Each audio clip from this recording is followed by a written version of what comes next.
On this death-defying episode of MythBusters, it's all guns blazing as Adam and Jamie take another aim at what is bulletproof. Oh, check out my new bulletproof vest, man! From pocket protection to homemade remedies and even the human body itself.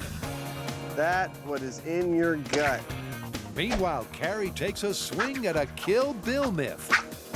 She and the boys get beaten black and blue as they find out if you can first punch through. He's alive! And then climb out of a coffin that's buried 6 feet under.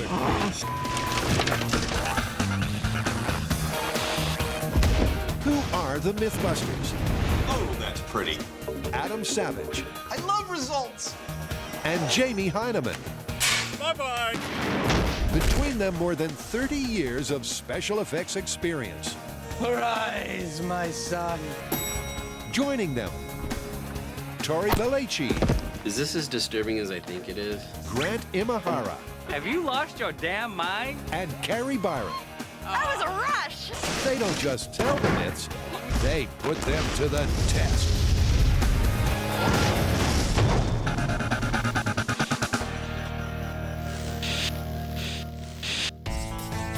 First up, it's Bulletproof in the firing line. Well, you're looking pretty bulletproof there. I'm feeling pretty well protected from bullets, and that begs the question. What's bulletproof? Exactly. Ever since we aired our first What is Bulletproof episode, the fans have inundated us with all sorts of crazy suggestions for bizarre things that might be bulletproof. And that means that it's time for the MythBusters. What is bulletproof? Part 2. Exactly. It was way back in season 3. A fresh-faced Adam and Jamie separated firearms folklore Dead center. from ballistics baloney. Ever since, fans have been crying out for more. So now it's time to make your day. What's on the list? Well, first up for Bulletproof, we've got a host of objects that you might be holding or wearing. Things like police badges, MP3 players, and even pizza. Sounds pretty straightforward. There's not a whole lot of setup. No, it's just get out to the shooting range, shoot at stuff, and find out what's bulletproof. Yep, it's as simple as that. So they head straight to the firing range with their ballistics gel dummy. Tell me what you know. Who's going to take one for the team? This may look like a clear, jelly-like man, but in fact, he's a ballistics testing platform for our day's experiments, which include many things which you wouldn't expect to be either protective or bulletproof that might in fact be. Things like MP3 players, law enforcement badges, and even pizza boxes. This guy's gonna test them all for us. And first up, Adam's wishing on a shooting star. So the story goes that a police officer was shot by a perp at close range with a .40 caliber pistol, but the police officer was saved by his badge, which stopped the bullet. It's a stellar story, all right. An officer saved by his badge when shot at close range. But did it really happen? Let's get in place and do it. Well, to find out, Adam steps up with an identical handgun. Gun is loaded. And he's aiming at a standard issue silver police badge. This is called a star. Now, we had this specially made by the same company that makes them for the police. This one is made out of sterling silver. Could it really stop a slug? Range is hot. Clear to fire. 3, 2, 1. It's a direct hit. So what's the verdict? That doesn't look like it stopped it. Shot the top of the star off. She's no bulletproof. No. The bullet clipped the star, but passed right through the dummy. I can see the path of the bullet right there, heading all the way up through the gel and exiting there. And that would make any dude one dead duck. Silver itself is obviously not the hardest of metals, so it's not terribly surprising, but in this case, it didn't seem to do anything at all. So what's up next? Well, silver's out. Next up, we've got a badge which is called a shield, and it's got a copper back with a bronze star. Okay. It's a different badge, but will it be a different result? Gun is loaded. Adam lines it up in his sights. But just like test 1, he hasn't hit it dead center again. That was low and to the left. And that's stirring up some shooting rivalry. What's that you were saying about being a better shot than I am? A rivalry that goes way back to What is Bulletproof Part 1. Did I even hit it? Over the top. Oh, I think it's your turn, sir. I can't seem to hit that damn thing. Okay. But this time, Adam ain't giving up without a fight. I'm gonna hit the dot this time, I swear. And for bronze on copper take 2, it's a much better shot. Oh, looks like I slid off the star. Yep, he's hit the center star. And this time, the results are surprising. Look at that. Unlike There's- every other bullet we've fired that's gone all the way through, this one is stopped in the middle. So that extra piece slowed it down. It slowed down significantly. There might actually be something to this. Although the bullet was definitely slowed down, it was still a lethal shot. So it's on to the third and final badge. Nickel badge with a bronze star. It's tougher than the others, but is it bulletproof? Okay. If I have to hazard a guess, I don't think that this, even with these 2 pieces of metal, is gonna stop this bullet. Well, there's only one way to find out. How did I do? Amazingly, the badge actually catches the cap. Whoa! Dude! And just as amazing, for the first time that I can remember, Adam's speechless. Holy cramoly. The bullet struck the star dead on, and the shield stopped it flat. The wearer can thank his lucky stars because he'd be safe. If I was a policeman and this happened to me, you know what? I'd still wear the badge. It'd be like, I've already had the worst day possible. You can't make it any worse. So while bronze and nickel fail to deliver, gold goes to the nickel. A bulletproof result that slates this story as plausible. Next up, we've got a real cracker.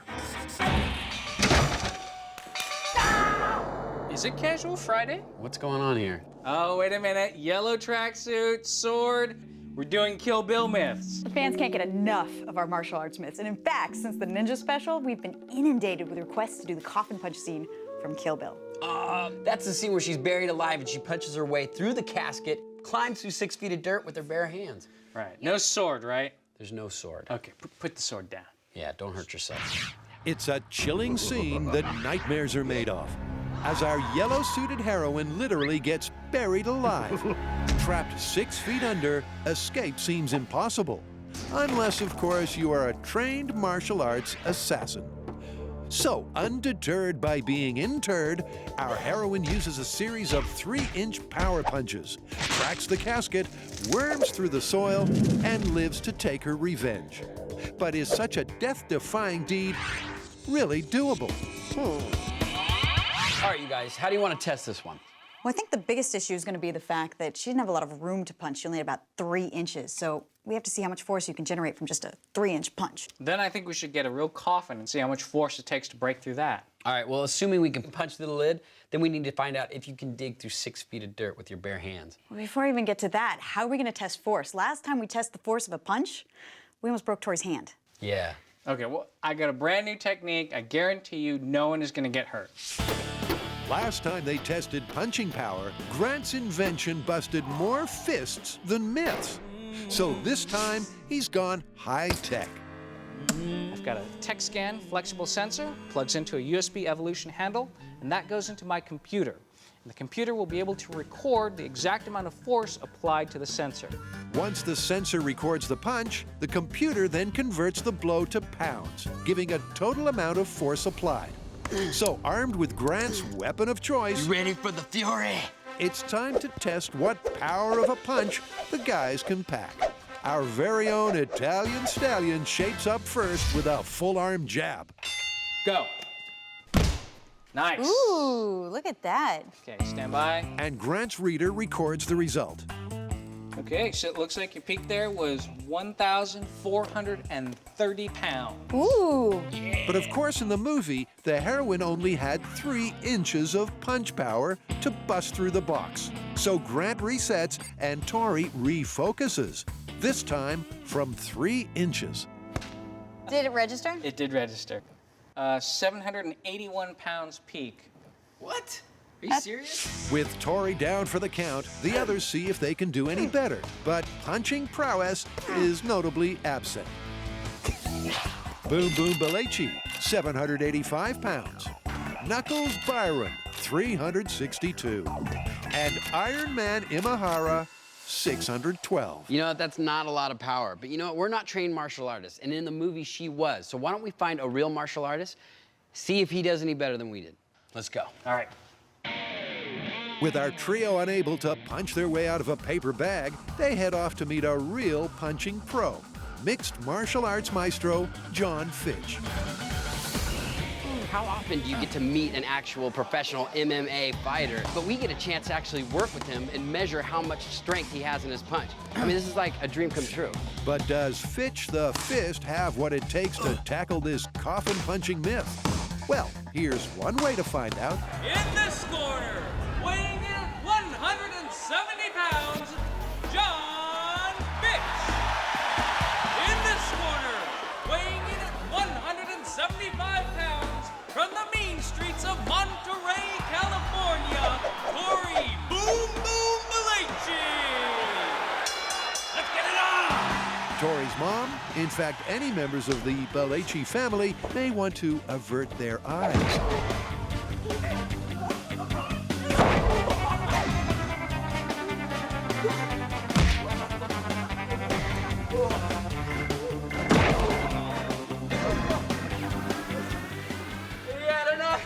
Yep, in less than 1 minute, Boom Boom's doomed. That's it. Good night. Meaning Fitchy's the fighter they're after. So now it's time to crunch the numbers. We brought our whole measurement system, and we're going to measure his punch force. I'll take his actual fighting glove and calibrate that with our punching bag and see exactly how hard he can punch. Ready, set, go! With a round arm right, John Fitch fetches a healthy result. Okay, so your peak punch force was 7,144 pounds. Holy crap. Not too bad. Not too bad. Well, it is 5 times harder than Boom Boom's best blow.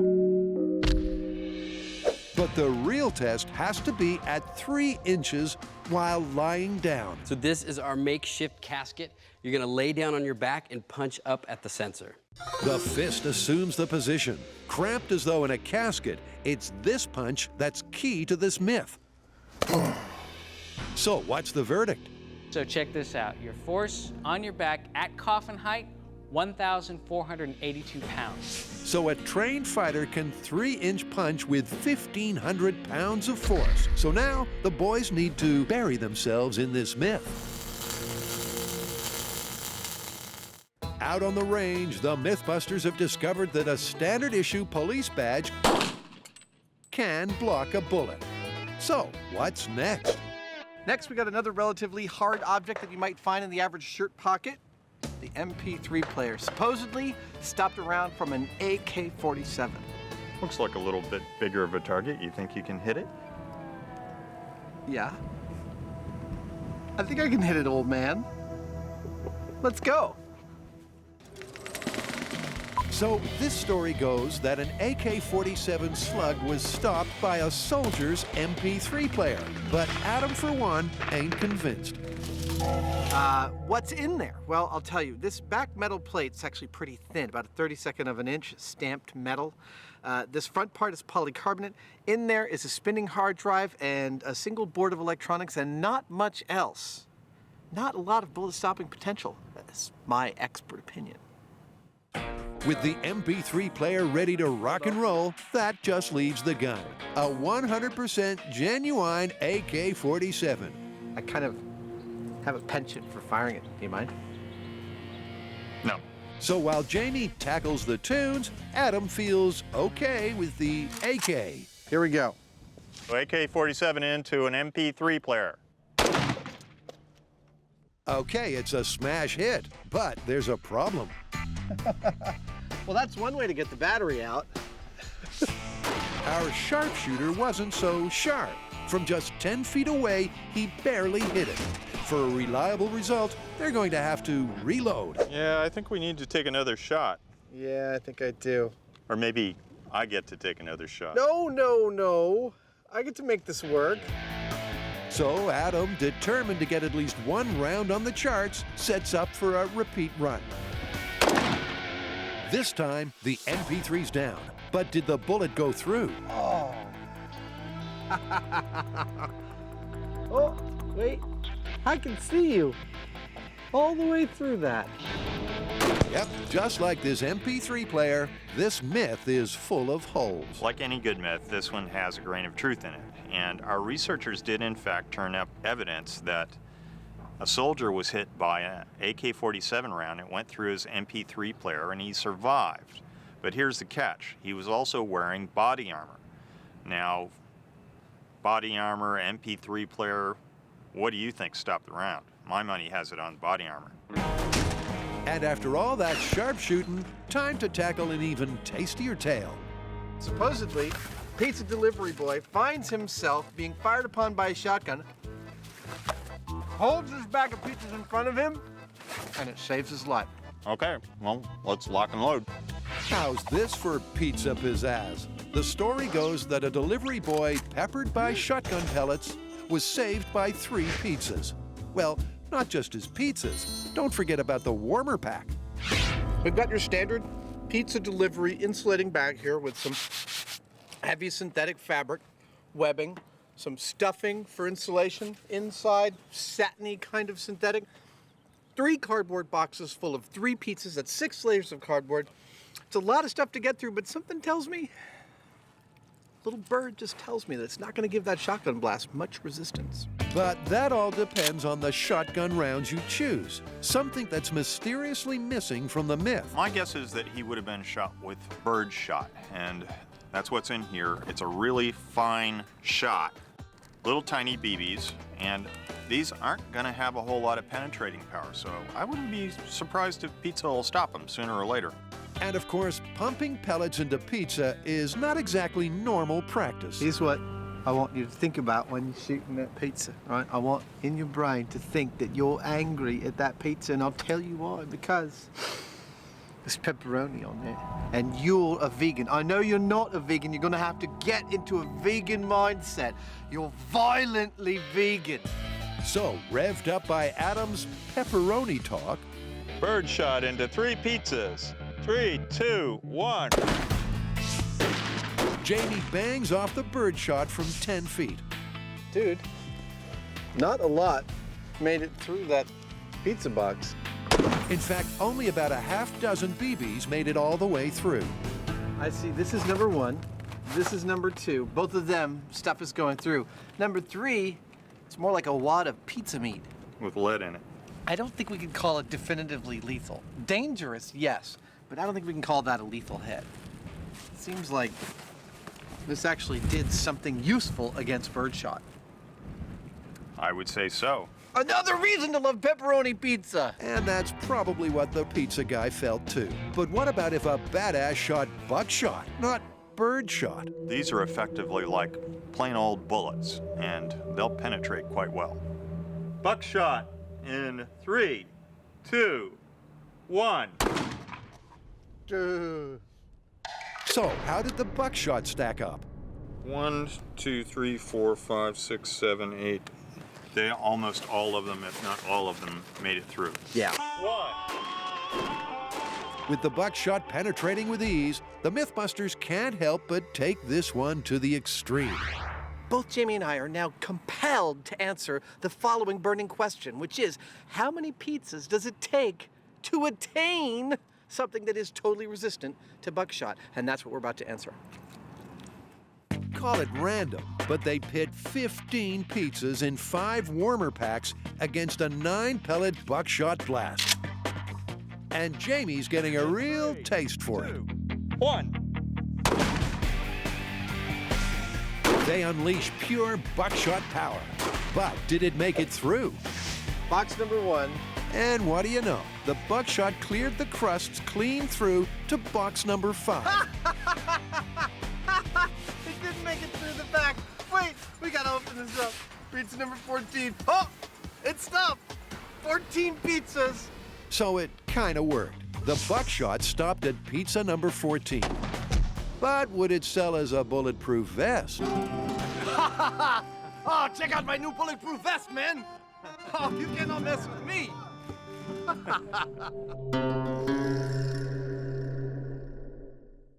And animated Carrie, Tori, and Grant are putting Kill Bill to the test.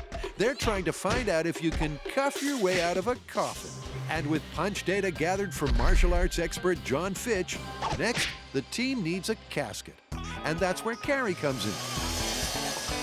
I'm gonna make it as realistic as possible, so I'm gonna use all the same materials, I'm gonna make it all the same size, and then we can see for ourselves if we can punch through a real casket. It's 3/4-inch pine made to funeral and movie specifications and comes with a see-through side for testing purposes. Then there's the gravesite. That's Tori's contribution.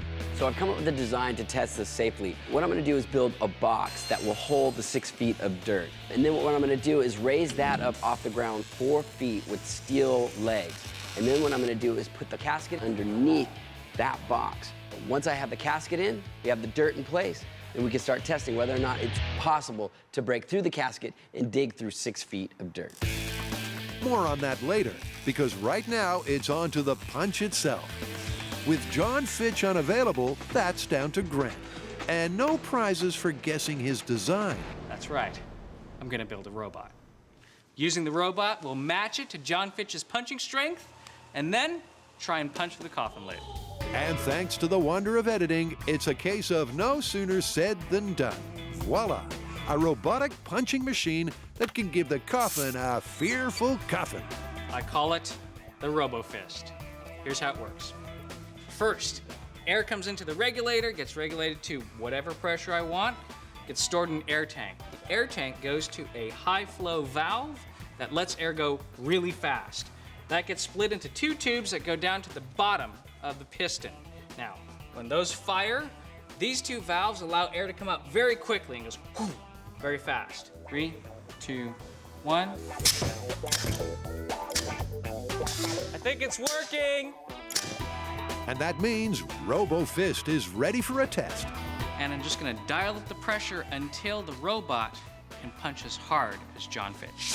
Remember, even with a tiny 3-inch punch, John Fitch managed a whopping 1,400-pound wallop. Grant's going to have to match that exactly. Grant gets things rolling just short of 200 PSI. Here we go. 3, 2, 1.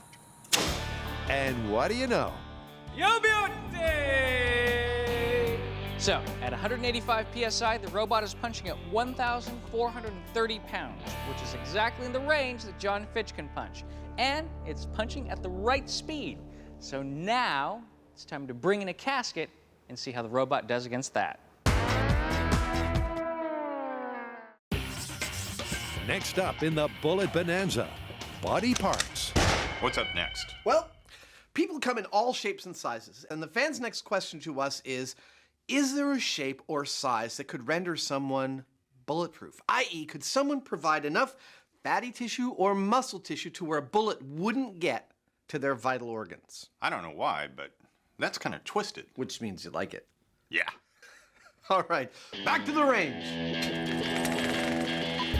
People come in all sorts of shapes and sizes, but can you ever be so big, be it muscly or obese, that you can be bulletproof? Well, back at the range, knowing Jamie's fondness for lard, the boys are starting with fat. That is what is in your gut. Actually, Adam, it's what's in a cow's gut. Pure bovine blubber. Oh, yeah. To be at the correct consistency, the fat needs to be at human body temperature of 98 degrees. So, first up, it gets a nice warm bath. That is wrong. Wrong is right. But will this gruesome gloop stop a bullet? Well, for Adam, the answer's fat chance. Yeah, I know what you're saying to yourself. I mean, after the, oh, gross part, you're saying this is stupid. Why would fat stop a bullet? Well, it's part of the tissue that make up your body, and bullets aren't made to go through your body. They're made to expend as much of their energy in your body as possible. That's how they do their work, which unfortunately is killing. Thus, fat ought to do a pretty good job at stopping a bullet after a while. But how much fat might they need to stop a bullet? The record for the greatest gut ever was awarded to Walter Hudson, who had a ginormous girth of nearly 10 feet. That equates to a layer of 16 inches of fat right round his belly. So that's the number to beat. You ready to pack some fat? I don't like the sound of that. With no time to chew the fat, the boys load the 16 inches of lard into the dummy's tummy to replicate Walter's waistline. Hey, you're gonna need all the fat for this recipe, so don't lick the mixing spoon. The acrylic tube of fat represents belly. The tube of ballistics gel represents vital organs. For fat to be an effective bullet stopper, it's going to have to be stopped before it makes it through all of this fat and into the ballistics gel in the torso here. Is it going to actually do that? My guess is it might actually make it through. To ensure they hit the fat Frankfurter head on, they set up a remote firing mechanism, laser aimed for accuracy. And they're starting slow by using a .45 handgun that fires at just 900 feet a second. Which means, if this makes it all the way through our fat and vital organs, every other kind of round we could fire would as well. In other words, if the world record amount of fat can't foil the slowest slug, it's Mayday for the myth. Eyes and ears, clear to fire. Firing in 3, 2, 1. Well, nice clean center hit. Ah, we made it all the way through. So not only did the fat not stop it, the internal organs didn't either. It went right out his back and kept them going. So there you have it. The idea that an obese human is carrying a homegrown bulletproof vest is blown away. So the question, will fat stop a bullet? Sure, eventually, but not in anything human. So Adam and Jamie move on to a more meaty medium. Our stunt double for muscle today is going to be what's called knuckle meat, or top round, and it comes from the rump of a cow. And how much rump is on the table? We found a guy with pectorals that were 3 inches thick and biceps that were 11 inches thick. And then we posited, what if you were shooting at him? And what if he then took that massive bicep, put it in front of that massive pectoral, and became superhumanly bulletproof? It's true that bodybuilders with all that rippling muscle sure look tough. But are they tough enough to stop a bullet? Firing into muscle with a .45 caliber in 3, 2, 1. The bullet made a neat entry hole. But did the muscle man make it? Dude, check it out when I move it. Yeah, I can see it clear as day. That's an exit hole. And that it is. Yep, sure enough, it too is busted. So muscle didn't even do it. Muscle nor fat. No part of your body's gonna make you bulletproof or superhuman. You're gonna have to give that plan up. So I can't stand there and go, I'll deflect the bullet. No. Let's go home.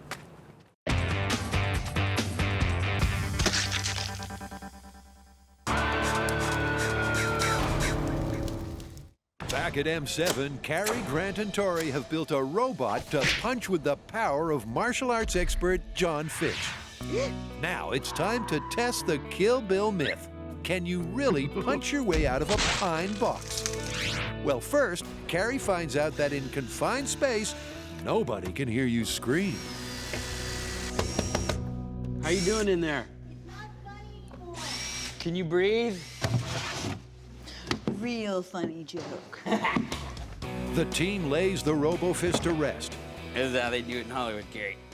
Ah, that's gotta hurt. nails down the lid, and they're ready for a dirt-free preliminary test. Now, sharp-eyed viewers may note that there's no dirt on top of our casket. But right now, we're just trying to isolate the casket and see whether, in theory, it's possible to punch your way through. Meanwhile, Cary's worked out the correct punch-to-air ratio if you get buried alive. After about 45 minutes, you're gonna lose air inside your casket and you're gonna pass out. Now, John Fitch says that he can punch about 20 times per minute. So we figure the parameters for our myth should be set at about half an hour or 600 punches. If you can't get out after 600 punches, well, you might not be getting out. Okay, you guys ready? Yeah, let's Ready. break him out. So RoboFist comes out swinging. Yeah! Wow! And almost immediately, cracks start to appear. He's alive! Yep, the lid is split. Punch through! But progress is, should we say, not exactly progressing. That crack looks like it's wider. Kinda. 300 punches on, and Tori, for one, is losing focus. Tails. But after 30 minutes, the coffin puncher would be on his last legs, so to speak, with very little air left. So Carrie rings the bell on the final round. 600 punches, and it still didn't punch its way out. Yep, the casket cracked all right. But even without dirt on top, RoboFist couldn't break through. The robot worked great. However, we were not able to punch through the casket. And that is 600 punches at full strength the whole time. I mean, a person probably would get tired if they were in there. They would be running out of oxygen. The robot didn't have any of those limitations, and it still wasn't able to break through the casket top. But all is not lost, because for test 2, the guys are going to get down and dirty. They're going to bury the casket 6 feet under, and that might just give them the cracking they're after. Their coffin is 8 feet long, 3 feet wide, and will be buried 6 feet deep. That means it's covered with over 12,000 pounds of dirt. This extra pressure may do nothing at all, but it could create such a serious strain on the lid that it's actually easier to break through. So bring on Tori's masterpiece, a mobile graveyard with a box on top to house 6 feet of dirt. And the casket fits snug underneath. Tori's rig right there, with a coffin 6 feet under, with a pallet of 4 by 8 dirt. Will give you between 12 and 16,000 pounds approximately, all resting on a lid made of 3/4 inch pine. And your prediction, Carrie? I think you might be able to punch your way out. I just think you're gonna die once it happens. And on that cheery thought, Grant gets things cracking. Here we go. 3, 2, 1. Look at it, it's already starting to crack the lid. Every time he pushes up, dirt falls in through the crack. Remember, in Kill Bill, not only did the bride bust out of the buried casket, but she then had to dig out of a 6-foot deep grave. Just like last time, RoboFist immediately starts lifting the lid. But will it be able to punch a hole clean through? That's 150 punches. And he still hasn't broken through. I mean, you wouldn't be able to punch that many times. You would have run out of oxygen way before this. And your wrist would be broken, your knuckles would be bloody. But also, just like last time, the initial splits do not turn into escapable cracks, even after 600 punches. Well, the coffin lid cracked a little bit, but it didn't cave in. I know, this is not looking good for this myth. It's looking busted. It's not looking good for the myth or the MythBusters, since all this graveyard testing has brought about an unexpected result. Living dead. Looks like somebody forgot to kill.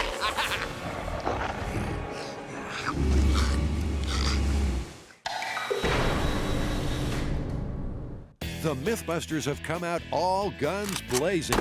They've been testing what is bulletproof. And that's got Jamie thinking. You know, I was thinking. Uh-oh. Yeah. I was thinking that we've got so much stuff laying around this shop that we could roust something up that is not terribly exotic that we could make bulletproof armor out of. Homegrown bulletproof. I love that. You've already got some ideas, I'll bet. Oh, yeah. All right, I reckon I could come up with something. Let's do it. So with their myths checked off, Jamie's issued a challenge. Can the MythBusters build a slug stopper out of everyday materials?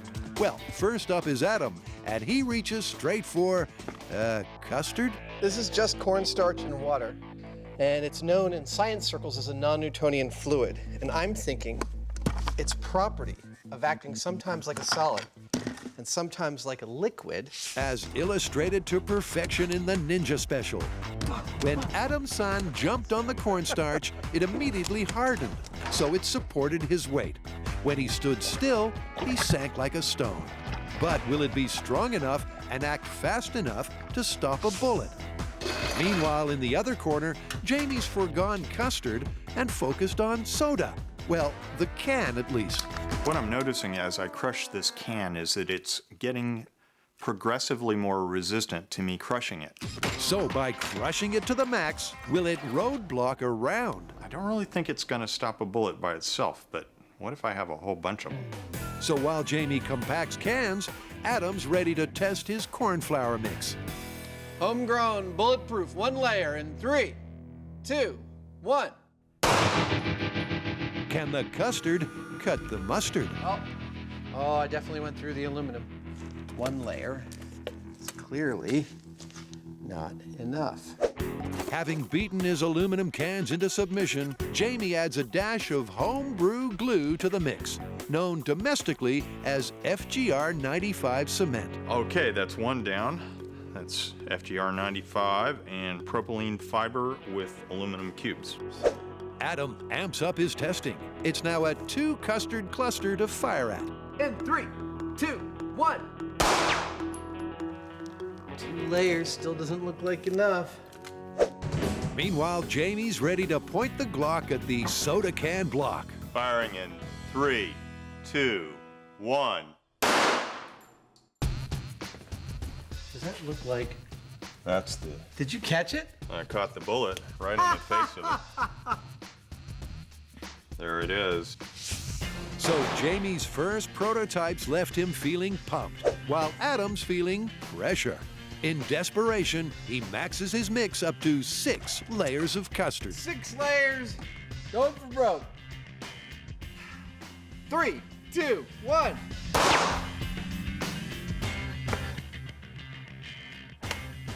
Nothing. Looks like the same size bullet hole.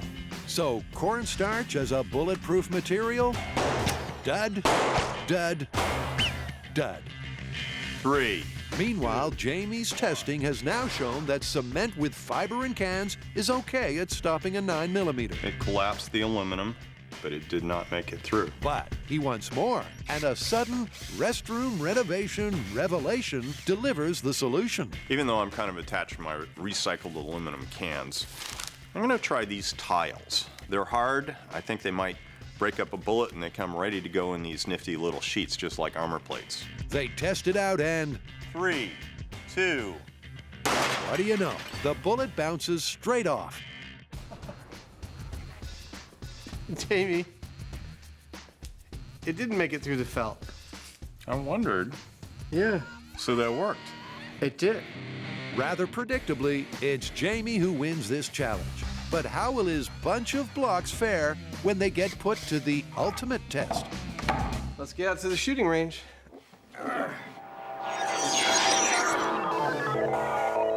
3, 2, 1. Tori, Grant, and Carrie have found that trying to clouch your way out of a casket, Kill Bill style, ain't all it's cracked up to be. But as a potential final nail in this myth's coffin, there's one last part to test. Now, we busted the part of the myth where you could punch through a casket. But now what we're gonna do is we're gonna test the part of the myth that if you did bust through the casket, could you dig through 6 feet of dirt? So what I need to do is I need to reconfigure this rig here so that we can get inside of it and safely try to dig our way out. Now, if the movie heroine was superhuman, or the coffin lid riddled with woodworm, maybe she could have punched through. And if so, could she then have escaped? To find out, Tori replaces the casket lid with a sliding hatch to hold back the dirt above. All right, so this is the trap door. It's gonna open like that, and then we'll start digging our way out. He's also built an acrylic casket with a specially designed escape hatch that's all ready for a trial run. So the new casket's in place, and what I'm gonna do right now is just test the trap door and see if it's working. Oh, it works. And I'm out safely. Well, sort of safely. Better than dying. Meanwhile, Grant's got the dirt on dirt. So dirt weighs between 65 and 88 pounds per cubic foot. And we know from our buried in sand experiment that those types of pressures on your chest cavity can get very dangerous very quick. Now, traditionally, caskets are buried 6 feet under dirt. But for safety, we're gonna start out with just 2 feet.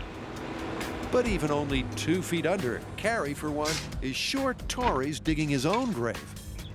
I have a feeling the coffin's gonna fill up and pin him before he's able to dig his way out. So, pepped up by Carrie's confidence, Tori puts on an anti-crush suit. Yeah, this ought to stop the dirt from compressing my lungs. And, most important, a fire brigade breathing apparatus. Go. Is this how Houdini died? One panicked look later, and it's go time. Be careful in there. Tori carefully slides his way into the coffin as he prepares to literally put his life on the line. You ready? I'm ready. All right, I'm gonna open the door slowly. All of a sudden, this seems like a horrible idea. Tori's burial ritual begins. Carrie releases the trap door, exactly as if he'd been able to punch a hole in that coffin lid. The trickle of dirt begins to fall in on him. Bro, this is freaky. Okay, keep going. Yeah, keep going. Carrie opens it wider, and it rapidly becomes an avalanche. And it's panic stations below. Whoa, whoa, stop, stop. I'm all right, I'm all right. No, I'm okay, I'm okay. I'm all right. The 2 feet of dirt has caved in on him, but there's a bonus. It's opened up a rabbit hole above. Got daylight. Woo! But still trapped, he pushes the dirt to the bottom of the coffin, wriggles, and then scrapes his way upright. And with a massive effort, actually triumphs in tunneling his way out. I'm alive!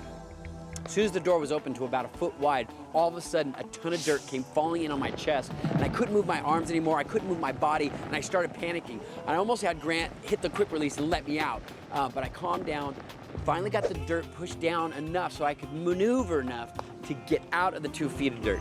Tori's proved that at 2 feet under, assuming you could open the coffin lid, escape is just conceivable. But the myth calls for a normal burial. Now, our next setup is going to be under the full 6 feet of dirt. Yep, you heard right, folks. Grant is going to be buried a full 6 feet under. But so he doesn't die, his plan is to sit up, not lie down in the coffin. Okay, let's pause for Carrie's prediction. I think about 4 feet. It's all gonna collapse down and completely go pear-shaped. Yep, as with any MythBusters experiment, going pear-shaped is a real possibility. Okay, Carrie, go ahead. Carrie at last dishes the dirt on Grant. Keep going. Thousands of pounds of soil slithers south. Stop! And almost immediately, Grant's buried to the neck, unable to move, at least until the rig breaks under the pressure. It's easy to see that if Grant had been lying down, he'd be dead. Well, I guess that worked well. Yeah, I think that pretty much sums it up. The air tunnel that Tori used never opened up for Grant, and that meant escape was totally impossible. I'm convinced you'd be buried alive. That 6 feet of dirt came all down into the casket, filled it up. There's no way you're gonna survive this.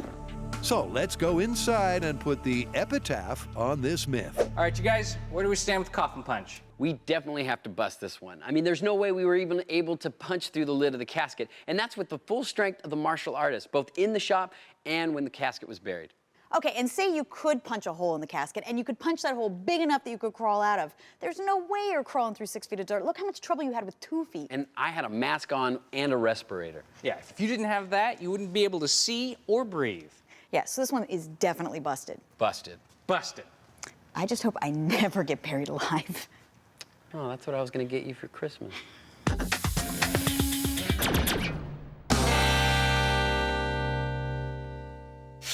In an effort to build a novel bulletproof vest, Jamie's come up with a homegrown remedy of bathroom tiles and plaster. And now it's time for its baptism of gunfire. Let's get out to the shooting range. This is my improvised armor. Now, it's made of a high-strength gypsum cement called FGR 95, which is filled with polypropylene fiber. Now, we've also inserted 2 layers of common bathroom tiles a little bit back from the front. With its gel vital organs as backstop, the mannequin will take the hit if the tile proves permeable. Well, here at the MythBusters Armory, Jamie said he wanted to test the Jamie Tile. We wanted to give it a good solid test, so we chose wide bandwidth of your basic armaments and ammunition. So let me give you a tour of today's arsenal. Starting off with the handgun 9mm, moving on to the handgun 45 caliber, then to the shotgun, both with buckshot and the deer slug, finally finishing off with a high-speed rifle round, the 223. That ought to give this thing a run for its money. Lights going hot. And suited, locked and loaded for the first big test, let's pause for a prediction from Jamie. As far as pistols go, the 9mm has a reputation for penetrating quite well. I'm going to go out on a limb here, though, and say I think my Jamie Tile's going to stop it. But will confidence be confirmed by the conclusion? Firing in 3, 2, 1. It stopped it. It totally stopped it. There you go. That's a 9mm. I'd say it's Jamie Tile 1, bullet 0. It's a good start for Jamie's Tile. But next, it's staring down the barrel of a 45 handgun. Oh, that looks like a nice stop. Beauty. Hardly a dent in the back. Jamie Tile 2, bullets, zilch. Next up in the ramp-up, it's buckshot. After watching what it did against the handgun rounds, I don't think buckshot's gonna make it through the Jamie Tile. Wow! Look at that. Well, I tell you what, buckshot is one of the scariest things you can go up against, and the Jamie Tile stopped it, and stopped it cold. But now things get really serious as buckshot takes a backseat, replaced by the deer slug. And this is almost an ounce of lead. It's a huge amount of force coming out of that gun. I don't know whether we'll be able to stop it or not. Hot, ear protection on. I see dead people. And the fears are founded. Wow, look at that hole. You'd be hurting. You'd be dead. The deer slug went straight through the tile and took out the vital organs too. Oh, it looks like the champion's been taken down by an upstart named Deer Slug. And after the slow-moving but deadly deer shot, Now we're going to move on to the 223. This is the opposite end of the scale. It's a really small bullet, but it's moving really, really fast. but can it take out a Jamie Tile? Range is hot. Pioneers. And it's the last man standing. What do you think? You think it went through? I think it went through. You do? Oh, look at that. There's the bullet. That would be a kill. Wow, look at that. You certainly slowed that bullet down for it to end up in the gel, but he's dead. And there's no arguing with that. Well, it seems that the halcyon days where we all wished that Jamie Tile was bulletproof are all going to go, for the 223 has pierced it completely. However, it is still Jamie Tile 3, bullets and ammunition 2. Well, our armor's full of holes, the dummy's full of holes. I think we're done here. I think our work is done. Let's go. I think I need to try Portland cement next.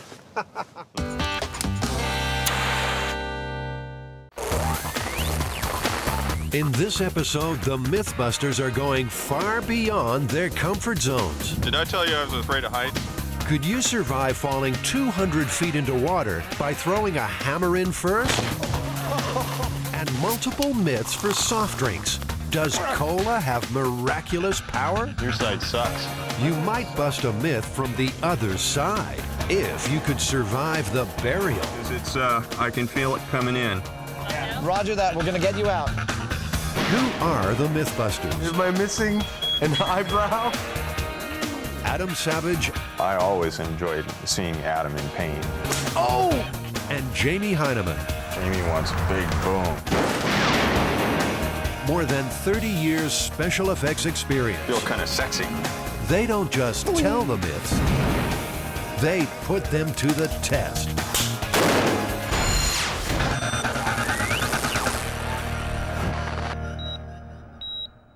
Are you ready? It's been nice knowing you. See you later. Okay.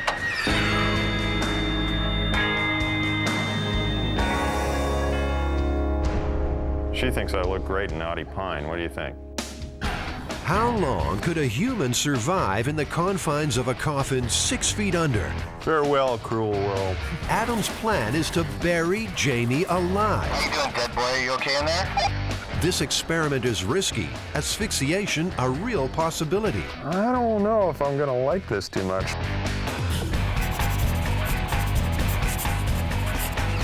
Well, we're going to bring our science to a really old one this time, Jamie.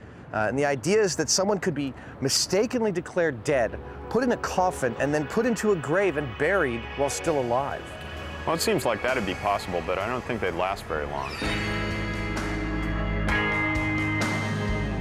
There are multiple legends about being buried alive because apparently there have been stories about this since the ancient times. Heather Joseph Witham, resident folklorist. Social myths are her specialty. One version of the narrative is that your friend's great-great-grandma was very ill, and in fact she was lying in a coma for several days, at which point she died. Now, when the doctor pronounced her dead, her husband came and was looking at the body and said, "She's not dead, she's not dead. We've been married for over 50 years. I can feel her innermost thoughts. I know everything about her. She's not dead." Now, every night, this man is having a recurring nightmare. He wakes up, he sees his wife clawing at the coffin, screaming, "I'm alive, help me, help me." He has this dream every night. So finally, after a week of these hysterical calls, the doctor, together with the local authorities, dig the woman up. And when they open the coffin, what they find is all her nails are bent back, and there are very clear scratches all along the inside of the coffin lid.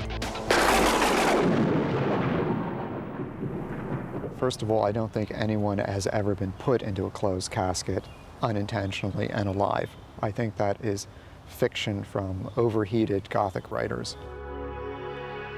At Mission Dolores, San Francisco's oldest church, Brother Guire Cleary takes a very skeptical view. Well, I've heard stories that some people would insist on perhaps having bells, ropes going to bells from the coffin, so if they woke up underground, they could ring it, or perhaps they would have their veins drained of blood to make sure they were genuinely dead. So if they weren't dead of natural causes, they'd like... They were dead from their undertaker. Yeah. It makes you wonder also, was this a myth that was encouraged by people who produce and were selling such products? You know, the great American skill is not satisfying needs, it's creating needs. Burying Jamie alive is a dangerous experiment. It requires an above-ground chamber and a casket strong enough to withstand the load of dirt. Meters will monitor his pulse and blood oxygen levels and the amount of potentially deadly CO2 building up inside the casket. And for safety, a night vision camera and emergency oxygen. You know, the CO2 level is going to build up really quickly in the volume the size of a casket. How long do you think the average person might last? I'm guessing around maybe 3 hours tops. How long do you think you're going to last? Well, 3 hours is like on the verge of death, and I don't think I'm willing to go quite that far. So, you know, maybe an hour and a half, I don't know, maybe 2. It sort of depends on how I can control my breathing, I believe.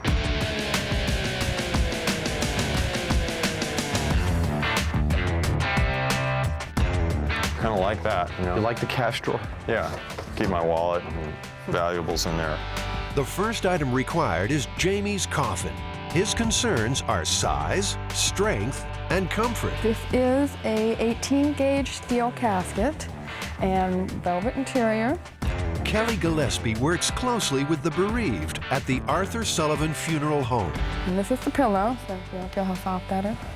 Oh, that feels nice. All right. Are they going to be comfy for you? Yeah.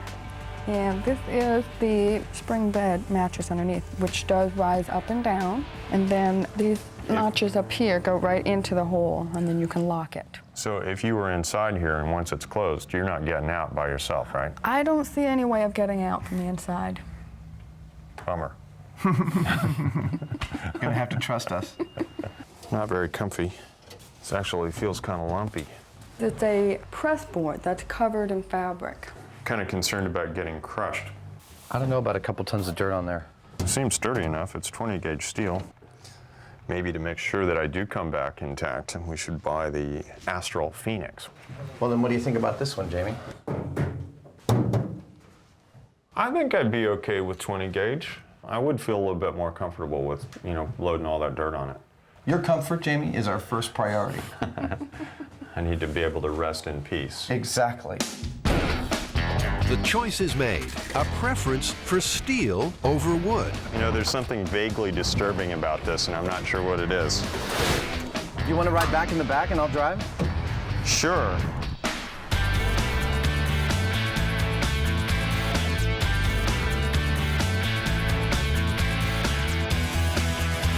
This is the carbon dioxide and oxygen meter. This is the pulse oximeter. This is the night shot camera. And this is our emergency supply of oxygen. Basically, we have to get all of this in here, with Jamie included, so that all the systems are up and running. We can monitor him, we can know if he's okay, we can give him oxygen if he needs it, make sure he's going to be safe. The casket will be buried inside a chamber. It's constructed to come apart easily for quick access to Jamie in an emergency.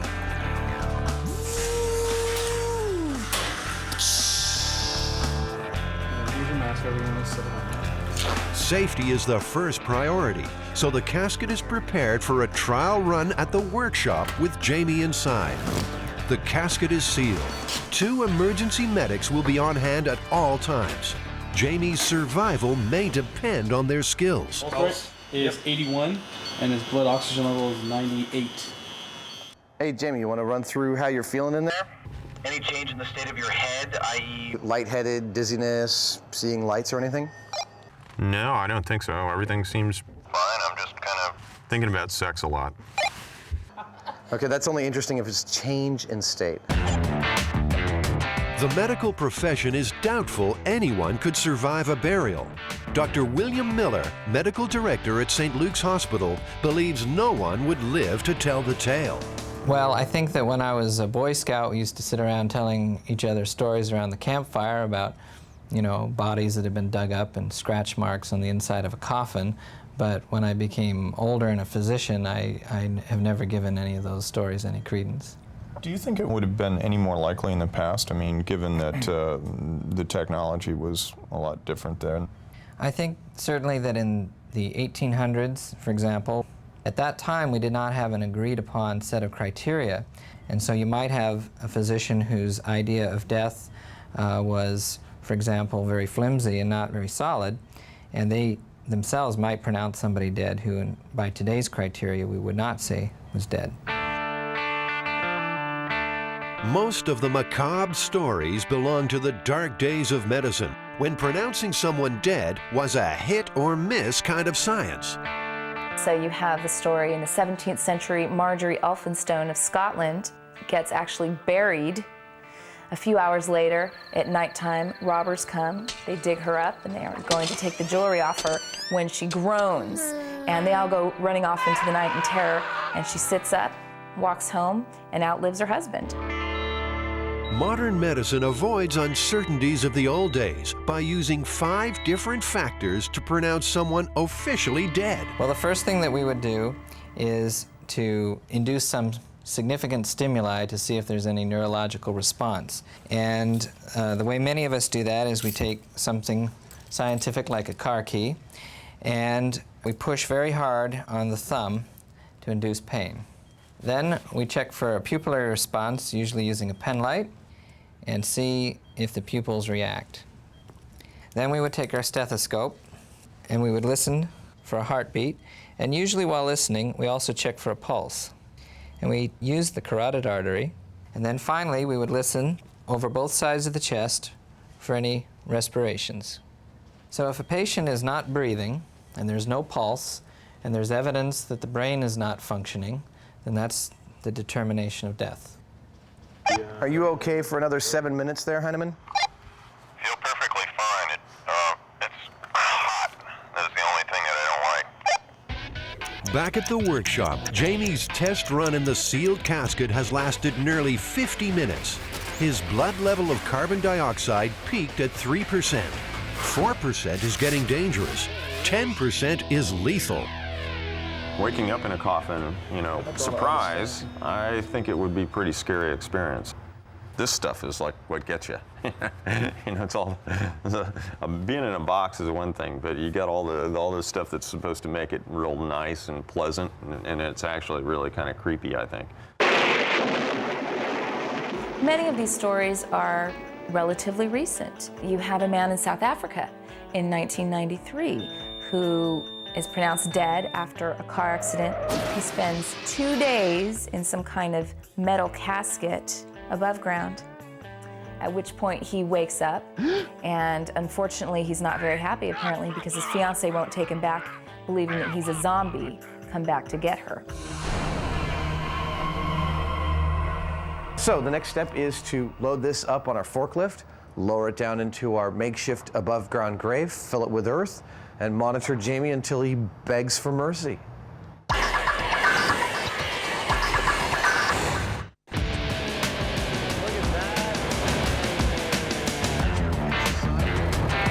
The MythBusters are about to defy nature in an attempt to bury Jamie alive. How you doing? Hey, what the hell are we supposed to do with all this dirt? So buried alive, huh? Buried alive. You ever heard about anyone being buried alive? Well, I've heard of them. You know, I've seen movies, but I've never really actually seen it happen. Yeah. Stop. I'm a little apprehensive at the moment. I'm hoping that the box won't collapse, but I think it'll be all right. His dry run lasted 50 minutes. But now, under real conditions, Jamie will be feeling stress, producing more CO2, reducing his survival time. Are you comfy? Ah, yes. Good deal? Yeah. Okay, so you got your walkie, you got your mic on, that's your emergency oxygen, you have your pulse oxygen meter here, camera, thermometer, humidity sensor. Are you ready, Jamie? Farewell, cruel world. Bye-bye, Heine man.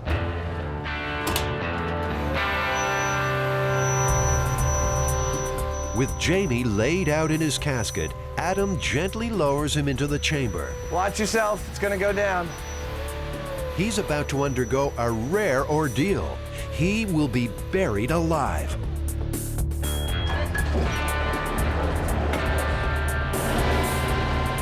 To match a burial as closely as possible, Jamie's temporary grave will be covered with several tons of earth. I got a fair amount of dirt in here, and it actually crushed the container a little bit. Roger that. Are you nervous about it? Over. No, I think I'm fine. It definitely had an effect on the casket, though. Loading earth on the steel casket is a calculated risk. It's up to Jamie to make the call. Well, all I got to say is be gentle on those dumps, because I'm worried about the lid slipping off of its sides or something like that. Jamie, would you like me to come in and check the lid out? Over. You're not going to be able to tell anything more than I can at this point. I'd say just keep going. I wish I had a light in here. He's a trooper, man, I'll tell you. Oxygen levels? Oxygen, he's at 98%. The medics are watching his vital signs closely. Any indication of acute stress, and he will be exhumed. I imagine my heart's beating a little faster than it was on the test, over. You'd be correct about that. It's at 95 right now, buddy. You are almost officially completely covered now, Jamie. The casket is getting so warped from the pressure that it's popped up the corners a little bit. Suddenly, the major worry is the very real possibility of Jamie being crushed inside the metal box. This thing's really starting to creak, and it's feeling like it's changing its shape. They decide to halt the Bobcat. They hope the casket can withstand the force pressing from above. The thing is buckling and changing shape on him. Truly. That's the last one we're doing. Because it's, I can feel it coming in. You want out? Yeah. Roger that. We're gonna get you out. Pull that back. Oh, wow. Hey, Will? Yeah, it buckled. Here we go. Just ahead. Hey, Jamie. Hey. Here he is. Oh. And he's still alive. Did it do anything, or is that all my imagination? No, it didn't. Oh, it definitely was coming down. crushing it in. It's just sitting there going.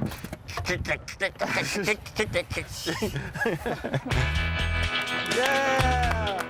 Jamie persisted inside the casket for 30 humid minutes, breathing only the available air. I started to panic a little bit there at the end. I mean, it's pretty scary.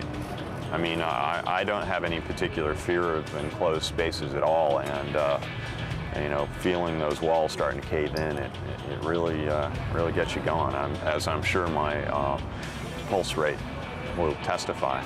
This is where your pulse started. And at the point you asked us to get you out, you were off my chart. Your pulse was about 115. Okay. Which shows, I mean, because of your pulse, you were using up a lot more oxygen. So what are the chances of surviving 6 feet under? I think the myth is sufficiently busted. I don't think it's possible for someone to survive a couple of hours in the panic state of being buried with their coffin crushing and all of that stuff, let alone a couple of days until they're exhumed and found to be alive. That's just patently ridiculous to me. Well, there you go. Myth busted.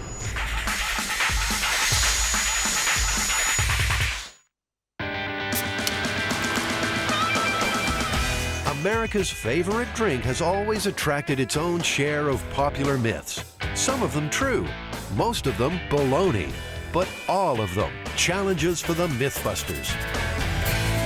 Jamie, how many things can we do with cola? Lots. We can clean up blood. You can dissolve a T-bone steak. You can clean chrome. Clean the corroded contacts on your battery. You can free a rusted bolt. You can clean your greasy laundry. Car paint work. Dissolve a tooth. You can clean your car engine. And it also might be an effective spermicide. This should be fun. Some of these sound actually like they're pretty reasonable to me. And some of them just sound absolutely ridiculous. So it would seem. Well, let's go get some blood and steaks and chrome and rusty bolts and get started. Yeah. Okay. Will cola shift those hard-to-remove bloodstains from the MythBusters crime scene? Lie still, I'm not gonna hurt you. I don't trust you. Well? You realize that this white line thing is all a myth. They don't actually do that. No, you're kidding me. Yeah, it would contaminate the site. When did the myth start? Was it ever used? You know, I don't know. I think it just looks good. It definitely looks good. Oh, yeah! You know, every Thanksgiving, it's the cranberry sauce that makes it special. Animal blood was used to keep the test as authentic as possible. Okay, so how long do we have to wait? Is it like the amount of time that it would normally take for an ambulance to get here? For the realism and effectiveness we always strive for. There we go.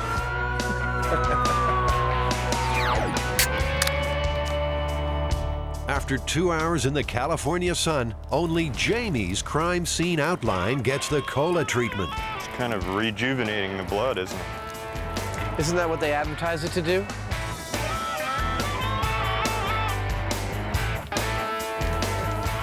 That was a lot of blood. Check the truck out. Like, it really dissolved it on that. Yeah, took it right off the truck. Well, most of the blood is washed away. What do you think? What's the final verdict on this? The cola helped. Not by a whole lot, but it did help. This area is cleaner than that one, and this is the one with the cola on it. Yeah, I still see a blood streak on mine after all the washing we did, and it took it right off the bumper. Well, it works. All right, cool.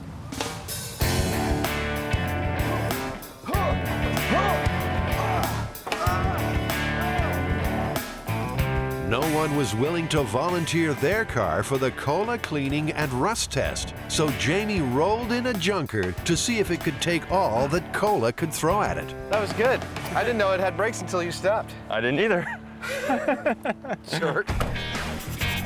Will cola and aluminum foil shine the chrome on your car? We'll compare the cola against a leading brand of chrome cleaner.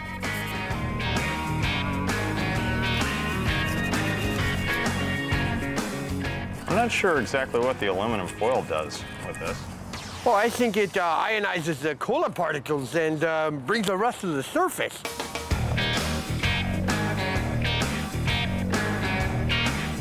I think the cola's doing a great job. The rest is all gone. It kind of has like a foaming, you know, scrubbing bubble kind of thing going on there. Leaving a sticky mess, but that'll wash off. Hey, Adam, you missed some spots. Yeah, I know. There we go. Your side sucks. My side sucks. I gotta say, if you ask me, Cola is a fantastic bumper cleaner. I agree. High marks for shining the chrome. But what about freeing a rusty bolt? The myth is that it's a cola-soaked rag. But could cola's low phosphoric acid content be effective against rust? All right, why don't we give it 5 minutes? Okay, let's go drink some cola. I don't see any real way that that's going to do anything. Oh. You want to give it a shot? It ain't moving. I got it, Adam. You got it? Yeah. Was it hard? Yeah. I don't think it really penetrated that well. Well, I think this one was a total failure in that regard. Well, I'd agree. Maybe it removed a little surface rust on it. That's about it. So, what's next? Everyone's heard about cola's so-called corrosive qualities. Time to test the myths with 2 pennies and some teeth. And one more. Can cola dissolve a T-bone steak? In this test, the cola will be compared to pure phosphoric acid, an active ingredient in cola that gives the drink its sharp taste. Most food contains naturally occurring acid, much of it stronger than phosphoric. So how will the cola react with the chosen test items? That looks yummy. Now that's a marinade. I'll have to try it. And you know what? It might actually be really, really tasty. Huh. Jamie, I think we've got something really important here. I notice that the steak tends to float in the acid, but not the cola. That's amazing. I would have guessed the other way around. Penny, cola. Penny, phosphoric acid. Tooth, phosphoric acid. Tooth, cola. The teeth and the pennies will soak for 24 hours. The steak will stay for 48. We'll be back later for the cola results.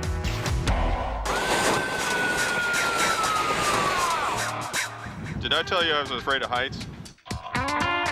Busting the hammer jump myth involves G-forces, terminal velocity, surface tension, and a helpful crash test dummy named Buster. Oh, no. Poor guy.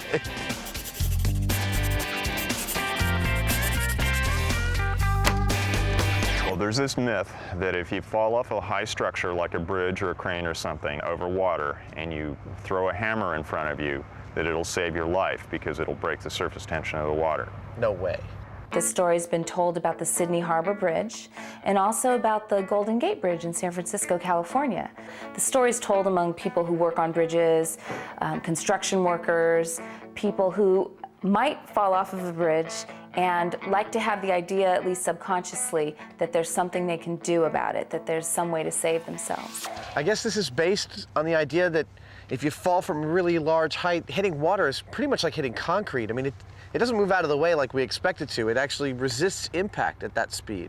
Yeah, and so by throwing a weight in front of you, you're going to break the surface tension or possibly simply aerate the water to where it slows your deceleration down. You don't stop so quickly because that stop is what kills you. Right. The stop is where you incur all that G-force that like makes your organs go crazy. Yeah.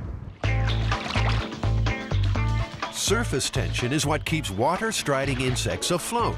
It allows them to make indentations without getting wet.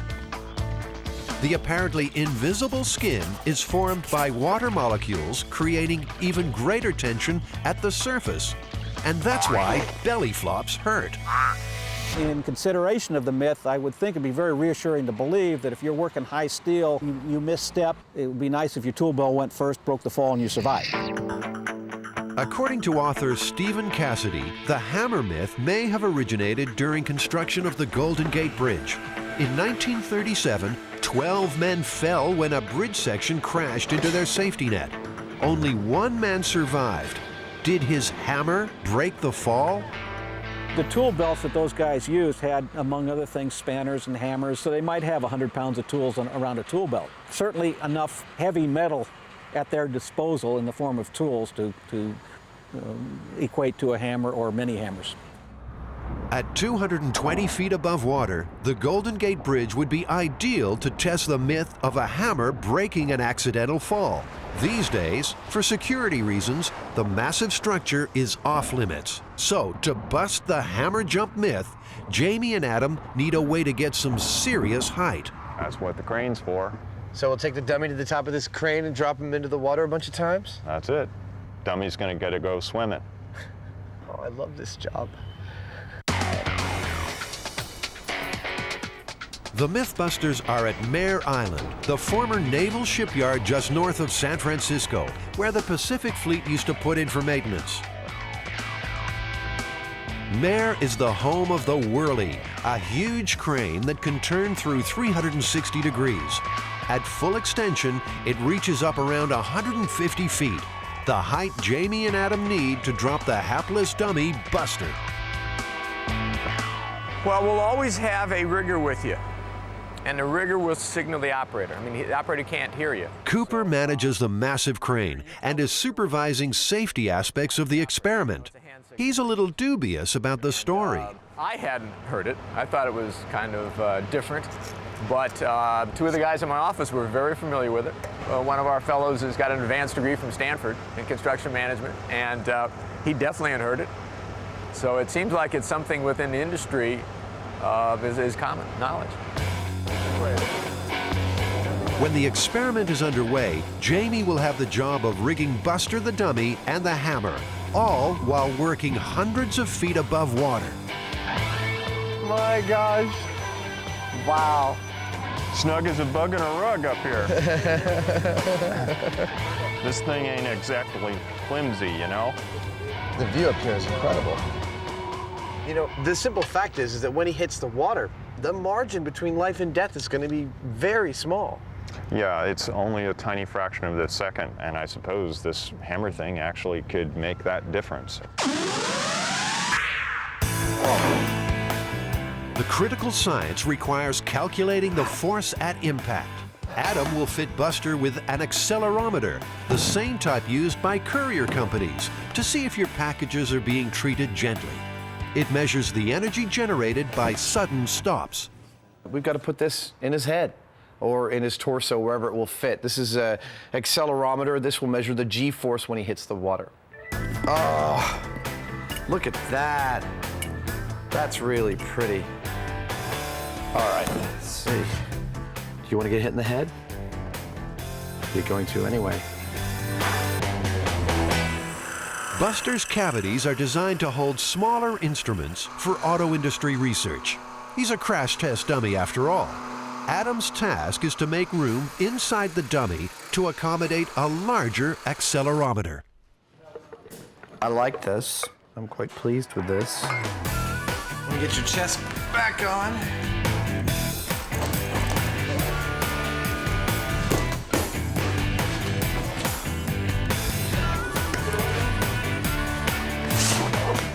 I'm sure there's a crash test dummy expert out there who's watching me do this and going, no, that's not how you do it, you idiot.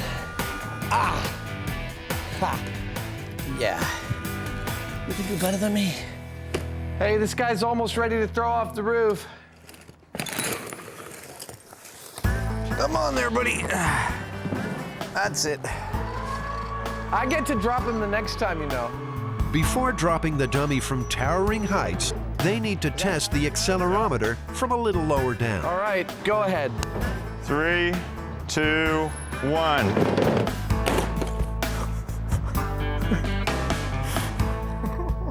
That's really horrifying to watch. 3, 2, 1. That was perfect. Dude, we've cracked his entire head in. No, we can't go again. I guess we weakened it a little bit by... Yeah, I mean, just some big old welds along here should be fine, but, you know, our accelerometer, we should take it out and just read the events. Despite the mishap, Adam found the accelerometer was still functioning effectively. So, download. In addition to the head repair, Jamie needs to modify Buster before the big fall. The other thing that we've got to do to him is that we have to rig some sort of a slide that will allow him to travel along a cable so we can guide him precisely where we need to. To predict exactly where and when Buster and the hammer will hit the water, Jamie is rigging a quick-release cable and guide wires for the descent. All right. So let's say it's from 6 feet. All right. Buster's in for more pavement punishment while the quick-release mechanism is tested. Ready? 2, 1. Oh, oh man. In 3, 2, 1. These quick releases work great, Jamie. Yeah. Let's go for another one. Okay. Upsy daisy. But the dummy is not designed for this type of rough handling. Something's wrong. Uh-oh. Not again. Oh, well. All right, well, let's lift him by his head and get him back on the operating table. Okay. And get to work on him again. I can get the data out and we can see what the drops were like. Okay. This is our last intern.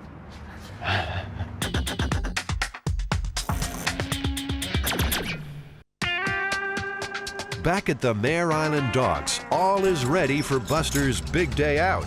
Will his dramatic drop prove that a hammer could break a fall and save a life? I just tested all the systems of the accelerometer, and they're all a go. So it's now recording events. It's probably recorded more than a few jostles on the way out here. But we should be able to see which ones are the events we really care about, because there'll be lots of G's. With the dummy's accelerometer on board, it's time to drop. The massive crane is rolled into position. It's a strange combination of like sheer terror and delight. I'm not sure. Looking at the ground a couple hundred feet away, and I don't know, it's really cool. I think my fascination is overriding my terror. He looks good. Take him all the way up. The crane is raised to 180 feet. A guide wire will keep the dummy on target. A high-speed camera will record the moment of impact. Okay, I'm ready. 3, 2, 1, go.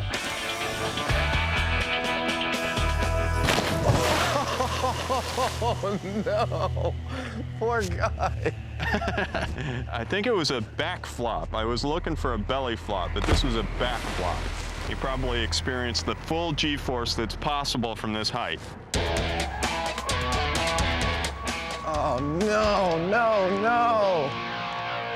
Somebody didn't remember to clip him into the cable. You know, there's a lot going on though, and we just forgot, or somebody forgot.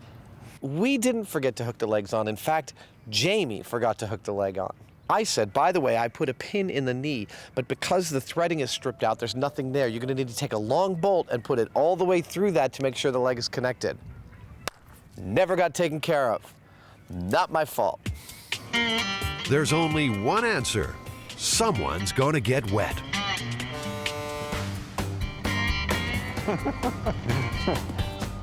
Adam will use any excuse to run around in his undies, I think.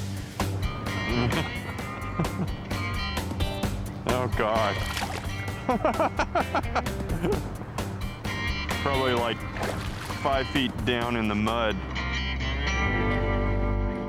I had absolutely no success finding the leg. I'm really disappointed about that. I really wanted to come up holding the leg. That would have been beautiful. We would have been able to keep on going. I did a good effort, but it's gone. Despite the setback, they hope Buster's remaining limbs will survive more drops. We are all good to go. Release at your leisure.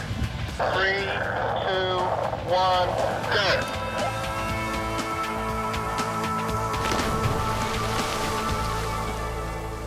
No. Whoa! He's completely trashed. The cast aluminum of his thigh bone right here absolutely just shattered into contact with the water. It's pretty obvious that from that height, you're completely screwed. Jamie, atop the crane, is coping with a personal fear. Right now, he would prefer being on terra firma. It's kind of an intense rig up there. I mean, reaching out and hooking up the dummy to the quick release, you know, seems pretty simple. You're just a couple feet away, but when you're at a 40-degree pitch, 160 feet in the air, it's less than pleasurable.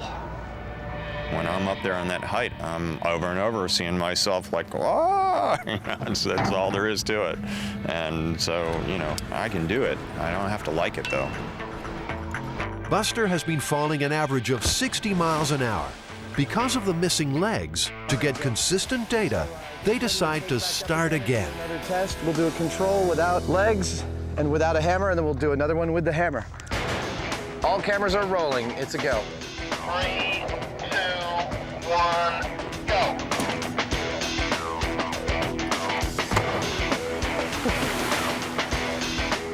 That's so radically hardcore. So hardcore, the accelerometer registered a force of 287 Gs. A devastating impact, considering an average car crash rates around 70 Gs. Time to attach the hammer. Will it break the surface tension and help prove the myth? We're ready on your count. 3, 2, 1, go.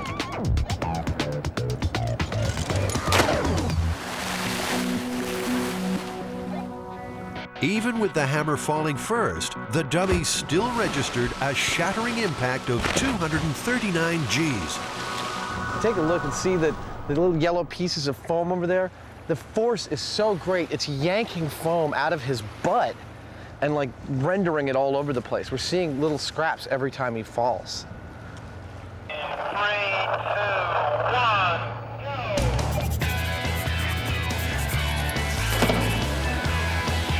1. You know, if I was to crash this dummy, I think that would have hurt more than any of the other falls. Go.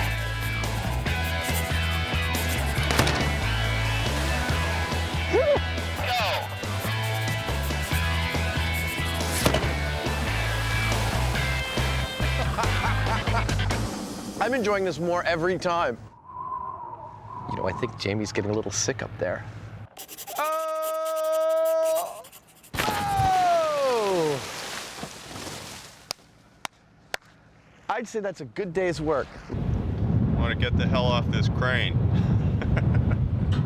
All right. I don't think that losing the leg affected our results. We got a good control of 3 drops without the hammer and 3 drops with the hammer. That's a reasonable data set to make an assessment as to whether or not the hammer helped or didn't do anything. My gut feeling about this is that the hammer is probably having somewhat of an effect on the impact that the dummy receives. I don't think it's all that much. I don't think it would save your life, personally.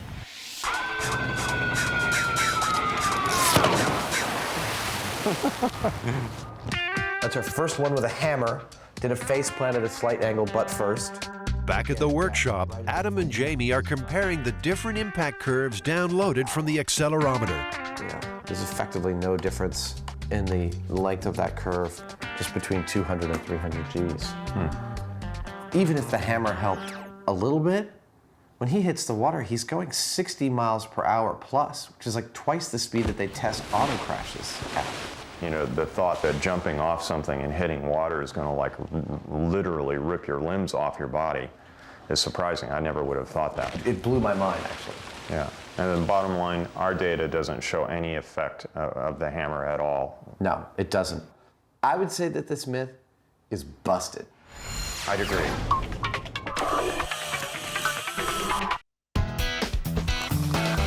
There are plenty of legends associated with cola. Some of them sound feasible. For instance, can it clean battery terminals? That is a pretty corroded battery. That is a very corroded battery. So let's try out the cola on it. Well, let's try cola on this one and baking soda and toothbrush on that one. Cheers.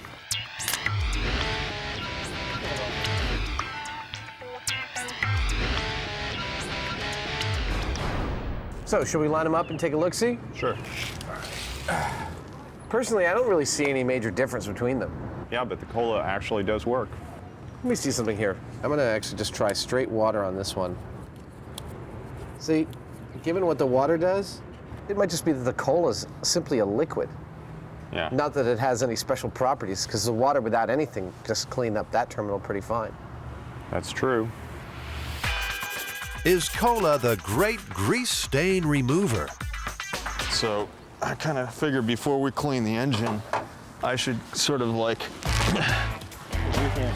get it. If there's an easier way to dirty a pair of coveralls, this is not it. Wow. I must say it's kind of exciting. Oh, there we go. It's only gonna hurt a little bit. There you go. So, one sample in cola and the other in a leading brand of detergent.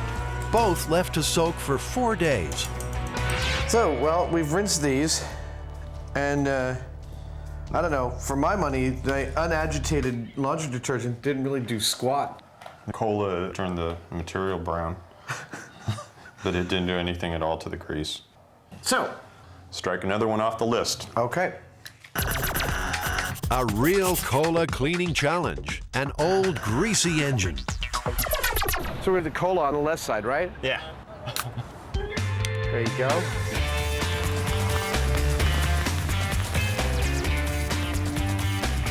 I'll tell you right now, I wouldn't do this to my car. What, should we let it sit like 10 minutes or so and then come back? Yeah. So it's blast time.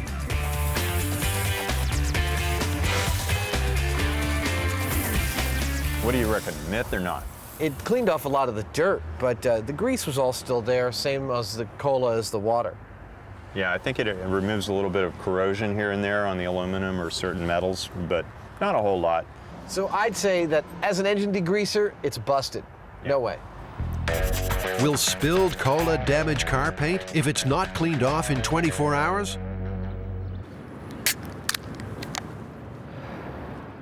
Once again, the cola is competing against the concentrated power of phosphoric acid. Wow, look at what it's doing to this Sharpie. Yeah. 24 hours later, what's the verdict? Not much going on there. Try the phosphoric. The phosphoric acid's bright and white. It's actually like, I might use it on my car. I think it actually changed the color of the truck, though. Yeah, I mean, it definitely ate through the paint, the phosphoric acid, but as an ingredient in cola, it's definitely not effective in ruining anybody's paint job. No. Another one busted. Yes, indeed. All right, let's get that penny out of there. Back at the lab for the cola soak test. What happened to the teeth, pennies, and the T-bone steak? Well, I see something interesting here, Jamie.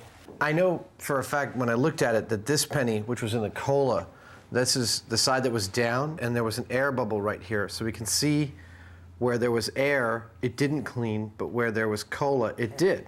Wow, that's neat. Clearly see the difference that it actually did brighten up this penny. The cola did a better job than the phosphoric acid did. Yeah, I'd say it did a much better job, actually. I mean, it doesn't look like the phosphoric did very much at all. That surprises me. Well, you know, to me, it looks like the myth's true. The cola cleaned this penny really well. Now the teeth. Will they still be there after an overnight soaking? I still hear it rattling around in there. Well, it made it a yucky brown. Ugh. That's just disgusting. That's one sat in the phosphoric acid and did effectively nothing to it. Actually, Adam, there's a lot less of that other tooth than there was to begin with. Really? Yeah, it ate maybe half of it away. Wow, no, I didn't have any idea about that. Looks nice and white in comparison, but it's mostly gone. I don't think I'd want to put either of them in my mouth based on that. Yeah, in a 24-hour period, I'd say cola could never dissolve a tooth. Yeah. Nope, that one's busted. Yep. Okay. What's next? So this is the myth that cola will dissolve a steak in 48 hours. Well, it's done something in 48 hours. Oh, man. I mean, we've given it a little bit longer than that. And you've put the steak in just phosphoric acid. Ooh. Did you see that? Yeah, this kind of fell apart. It's totally breaking it down. Ooh. It's funny, it didn't look like it did anything to it, but it did. Ugh. This is the cola steak with our fine glaze of mold. Well, there's nothing remotely dissolved about it. I'm trying to speak through my mouth so I don't have to smell this. It doesn't smell bad at all. It smells kind of good. It might have tenderized it a little bit, but it, you know, because I don't know that I could do that with that if it was fresh. Yeah. And I don't smell anything bad at all. It smells okay. It smells like food. Nah, I wouldn't eat it. I wouldn't either, but. Ah, so, after all your talk, you wouldn't eat it. It's true. So the myth busted. Myth busted. Cola did nothing to a steak. Yeah. Next myth. Could cola be an effective spermicide? They will combine one small sample of sperm with cola and another sample with a control substance. Under the microscope, they will estimate the score between alive and dead. Let's try the cola. Okay. Oh, yeah. Look at that. Wow. I mean, this is really exciting. This is like those films in high school. Maybe they like the caffeine. What do you think? That's amazing. What are we going to use for our control? Well, I have some saline solution here. I think that ought to be kind of easy on the sperm. Okay. There we go. Okay, 2 drops of saline. There it is. Certainly look very lively to me. Yeah, they look great. And 3, 2, 1, count. For 60 seconds, Jamie will count live sperm in the saline. And stop, we're done. How many live ones did you see? 53. 53 live ones in a minute. Okay. And go. And now a 60-second cola count. And stop. 85. No way. Yep. 85. This is an occasion when Jamie and Adam bow to superior knowledge. Dr. Paul Turek is a male reproductive specialist at UCSF. He's heard hundreds of similar claims. I think it's a great myth. To summarize, I think the experiment kind of shows what I thought would happen, which is cola will serve as a diluent. It will dilute the sperm, but it won't be necessarily toxic to it. And a spermicide is different. A spermicide actually stays in there, so it doesn't really dilute anything. It just kills the sperm on contact. 3, 2, 1, and done. 96. 96. Clearly, cola is not an effective spermicide. It's just not. Well, so I'd say this myth is busted too. Absolutely. Cola's going down.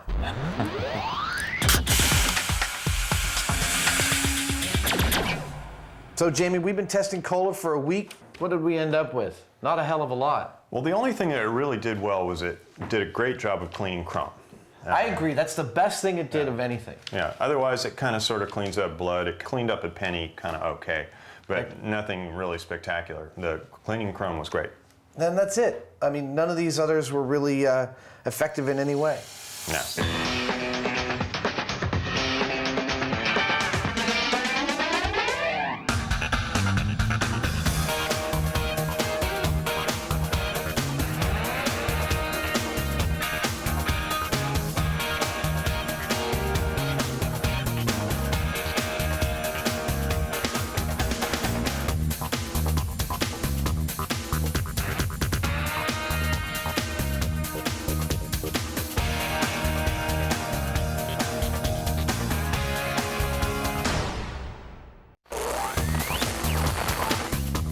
In this episode, Whack 'em! the MythBusters are busting out. Count on getting very, very cold. Can they escape from Alcatraz? Quack, damn you. Science or quackery? I want you to do this, got it? Does a duck's quack echo? And out of their skulls, have we all been injected with mind control chips? I feel perfectly normal now. Who are the MythBusters? Is my missing an eyebrow? Adam Savage. I always enjoyed seeing Adam in pain. Oh! And Jamie Heineman. Jamie wants a big boom. Between them, more than 30 years special effects experience. Feel kind of sexy. They don't just tell the myths, they put them to the test.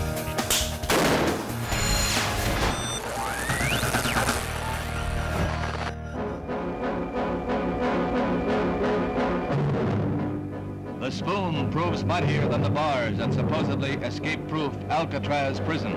The men the walls couldn't It's Alcatraz's greatest mystery. What happened to these men? Frank Morris and the Anglin brothers, Clarence and John, bank robbers and escape artists. One night in June 1962, they busted out of the rock and dropped off the face of the earth. Whatever their fate, the three convicts have apparently accomplished a feat that many have tried with no success. The authorities presume the three drowned, but the myth says they got away clean on a homemade raft. 40 years later, Jamie and Adam aim to prove it might have happened.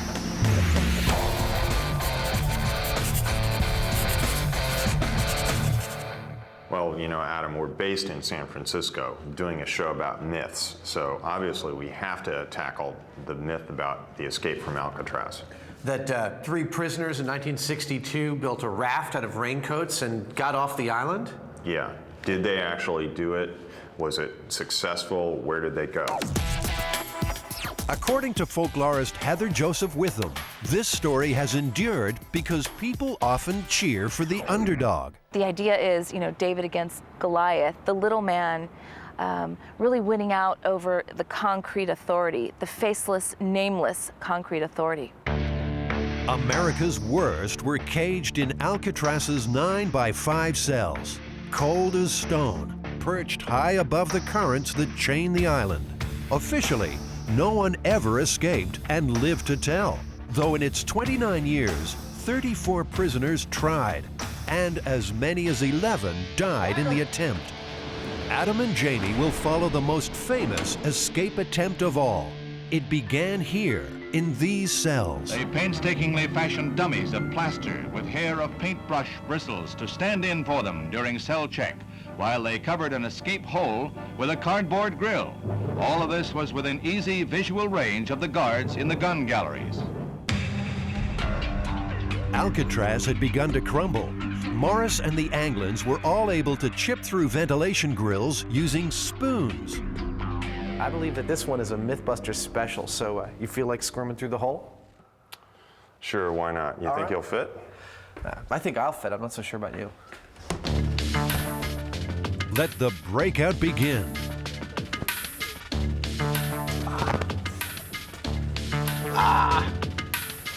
Well, I don't know.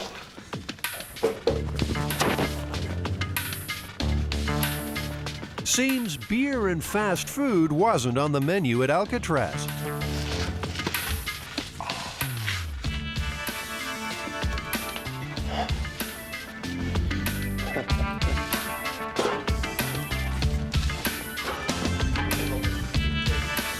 Incredibly, the escapees found themselves in an empty service shaft. You know, Jamie, note to myself, if I'm ever designing a prison, I don't think I would ever design it with a huge, secret, unmonitored walkway behind every cell. Leaving dummies behind in their beds, night after night, the plotters climbed undetected into this service corridor. I think I tweaked my back. From there, they climbed the pipe's 3 floors to the cell block roof. This is where it all happened. This is actually where our story begins, Jamie. This is where they got to with all their equipment and actually built the rafts over a period of months. Prisoner Alan West was in on the plot. He told the FBI the trio had managed to steal more than 50 raincoats and, undetected up on that rooftop, turned them into a pontoon raft. You whisper and everybody can hear it. You can't like drop a single bolt or nail. You can't kick a piece of wood without everybody on the cell blocks hearing you do it. Imagine that every night for months in pitch black. The night they were finally ready, the 3 broke out through this vent onto the rooftop, then climbed 50 feet down to the ground. you know, they went down about here. The original pipe's been removed, but we do know that they went across underneath the water tower and down to the shore on the side of the powerhouse over there. It's a lot of distance to cover in the middle of the night with all that equipment, I'll tell you that. Yep. The swirling tidal currents around Alcatraz were more feared than any wall. But at the water's edge, Morris and the Anglin brothers pumped up their raft, jumped in, and disappeared. The escape triggered the greatest manhunt in San Francisco's history, as agents of the FBI, Coast Guardsmen, Highway Patrol, sheriff's deputies, and local police join in the search. Jolene Babiak lived on the island when the escape happened. Her father was associate warden at the time, and she's written 3 books about Alcatraz. Do you think that they made it? Well, they could be here today on the tour, but I doubt it. Alan West told the FBI the plan was to paddle the raft north to Angel Island, then onto the mainland.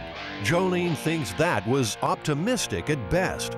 I don't think there was any physical way they could ever get to Angel Island, and if that was their goal, it was not well thought out, because when you get in the San Francisco Bay, it's not about currents, it's about tides, and if the tide is going out the gates, so are you. It seems too simple an end. Frank Morris was no fool. He spent his life in and out of reform schools and prisons. But he also happened to have an IQ of 133. He knew how to escape, and he must have known about the dangers of the bay. So you think they were clever enough to have counted on the tides, using them to their advantage? Well, you know, they were clever about the whole thing from the get-go, like, you know, how they got the materials in the first place, where they assembled it, right under the nose of the guards. It was all very well planned out. So it's only logical to assume that they gave a fair amount of thought to the currents as well. Maybe Morris figured a way to ride the feared tides to freedom. It does look like it's more aggressive on this side. He could watch the ebb and flow and plan his route for months. The MythBusters don't have that long, but they do know a shortcut. Joe, grab onto the pylon. Come on. Oof. The Bay model was built in the mid-50s to test the environmental impact of a proposed development in San Francisco Bay. It's a perfect scale model covering 2 acres and replicates a full day's tidal movements in just under 15 minutes. If we took a small model boat and put this in here at Strategic Point, would it actually tell us what would happen to that boat in the currents? I think that it would. Up until the year 2000, it was primarily a scientific research and engineering facility where many, many experiments from A to Z were conducted daily. And I think it replicates very accurately the tides, currents, motions of the bay. The guys know the high tide had just turned when the escapees hit the water. I'll just wait for the signal. In the compressed time of the model, that's due in about 2 minutes. The water's having an effect on me. I don't know what it is. Once again, the MythBusters' professionalism is winning admirers.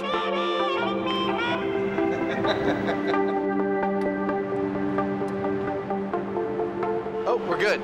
Drop it. Nicely done.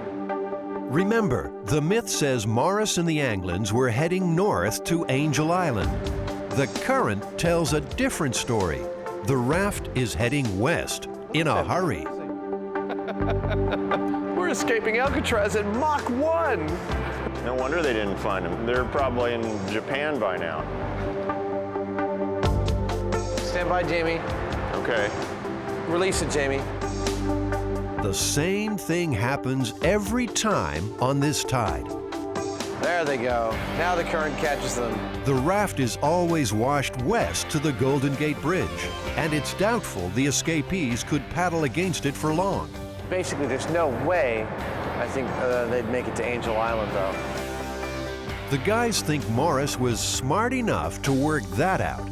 So, despite what they told other prisoners, maybe Angel Island was never in the plan at all. I think they actually took advantage of the currents and got on them as a you know, like a river headed towards the Golden Gate Bridge, and specifically the north side of the Golden Gate Bridge, where they could easily make it to shore.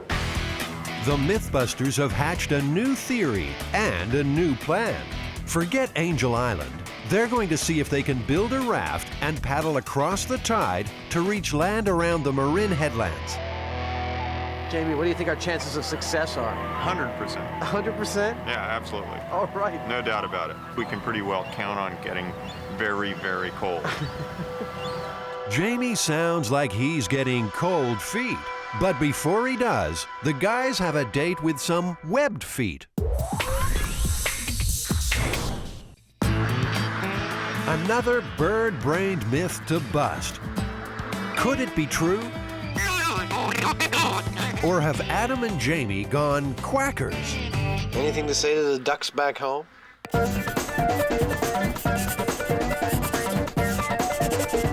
So, Jamie, what are we working on? Why are there ducks pooping all over your desk? Well, the myth is that a duck's quack does not echo. That sounds kind of simple. Well, I guess we'll figure out a way of making it complicated, won't we? This really is an internet story. Not even a story, just a little factoid. And it generally comes out on these internet lists of facts that are very odd. In the past, they would have circulated as Xerox lore or fax lore. The boys will take the lore into their own hands down on the farm. Adam, don't let their looks deceive you. These are actually quite deadly. If anyone can answer this myth, it should be Jim Reichart, part of America's oldest duck farming family. The Reicharts have been listening to ducks quack for more than a century. But there's one thing they haven't heard. Jim, have you heard of the myth that a duck's quack will not echo? I've never heard that. I've grown up on the ranch, you know. I've never had anybody ask me. It's pretty hard to ruffle Jim's feathers. He's agreed to help the MythBusters with some test subjects. I asked for volunteers this morning, and I came up with a couple, you know. Meet Bob on the left and Roy. And going in from this side. All right, side. you go down that side. I'll walk him down this way.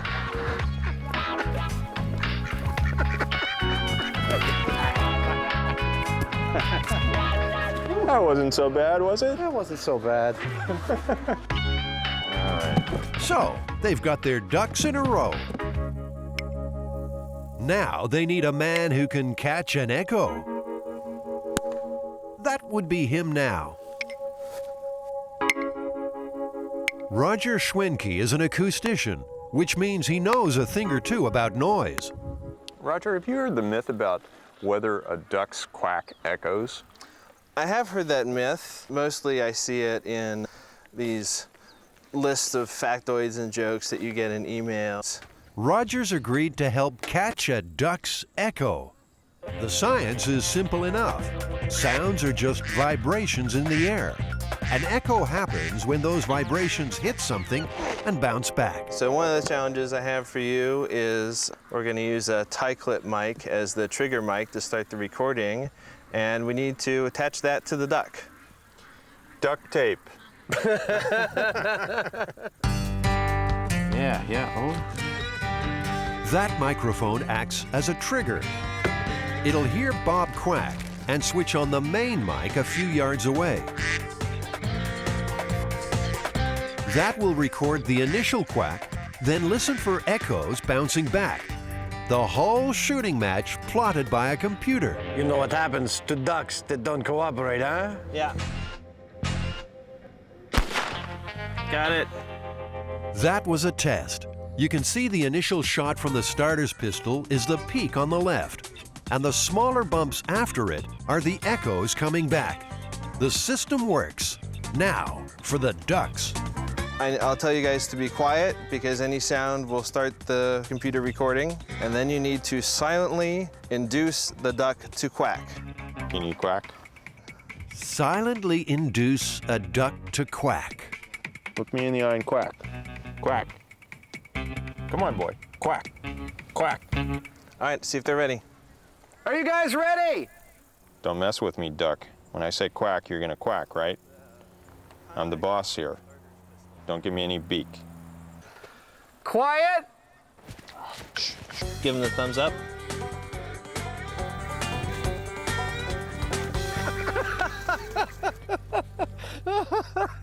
It's like he's trying to collect a loan from the Duck Loan Collection Agency.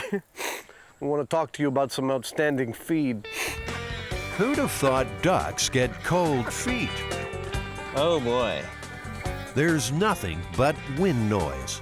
Clearly, Bob's got stage fright. I want you to do this. Got it?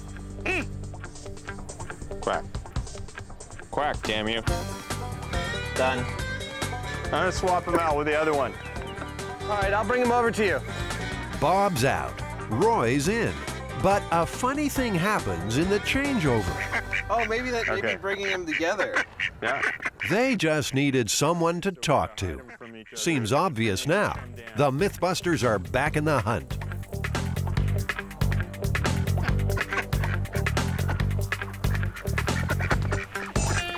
Ah, that looks like a quack. It's astonishing how well that works. There's something else astonishing. They've got the quack, but they don't have an echo. Not a one. But then, there's not much here for the sound to bounce off. In terms of trees and plants and so on, you don't get very much of an echo, certainly not off of leaves. Roger thinks if there were any echoes, the background noise drowned them out. A sweetheart duck. To prove that, and bust this silly myth once and for all, Bob and Roy will have to go hi-fi. Okay, that's really cool. Meyer Sound makes top-of-the-range concert speakers. Roger's their staff scientist. Hi, guys. They plan 2 experiments at the lab. First, to capture a crystal-clear quack with no echo. Then, they'll record Bob and Roy in a room that does echo. The computer should show if there's a difference. To get the clear quack, they'll use an anechoic chamber. It absorbs echoes by trapping sound vibrations in baffles on the walls and ceiling. All right, let's take him into the chamber. There we go. Bob and Roy are game. I noticed there's a hole in the screen. Maybe I can goose the duck.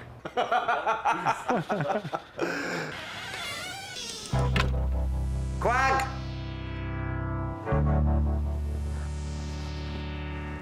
Nothing. Bob and Roy have wised up. Jamie, I have an idea. We get underneath the platform and we stay there for like a full minute or two, and then we both pop up on both sides of them. A duck ambush. It's risky, because if this doesn't work, Jamie and Adam will look really stupid.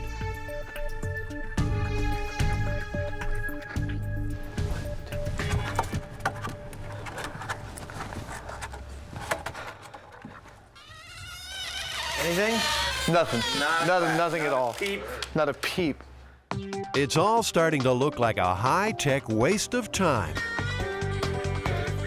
When, for no apparent reason, Bob and Roy get chatty. Got something. It's a pristine quack. And it turns out there is something different about it after all. Well, I never, he's saying. It's a series of exponentially decaying impulses, which looks almost exactly like room reverberation. This is the exact moment Jamie is blinded by science. Have you been paying attention?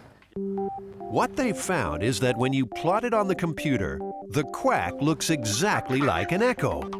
And that could explain the origins of the myth. Its echo might actually sound just like its quack. It might blend together for you. So you might be hearing an echo, but think you're still hearing the quack. Time to crank up the second experiment in the echoey room. Hopefully the computer can tell the difference. You ready to quack for science? Okay, quiet please. Go.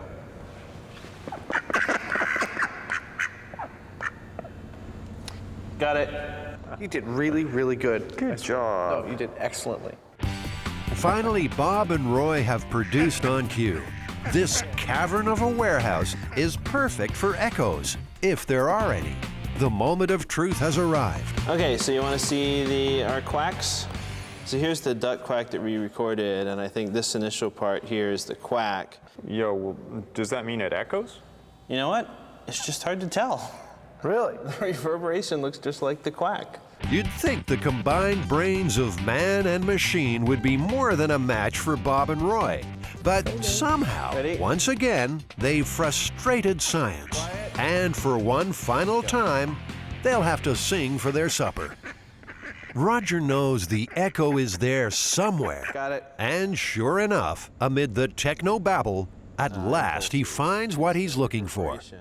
This series of decaying impulses is the reverberation, definitely the echo. Definitely the echo. Myth busted. Don't be so hasty. MythBusters, let's go home. See ya. They've conclusively shown that although a quack's echo might be quiet and tricky to hear, it does exist. So how does it feel to be riding the absolute crest of urban myth busting? Busterific. And for their contribution to modern science, Bob and Roy have earned a rent-free Bayside home for life. Well, what do you think? Looks good? All right. Where were all those quacks when we needed them?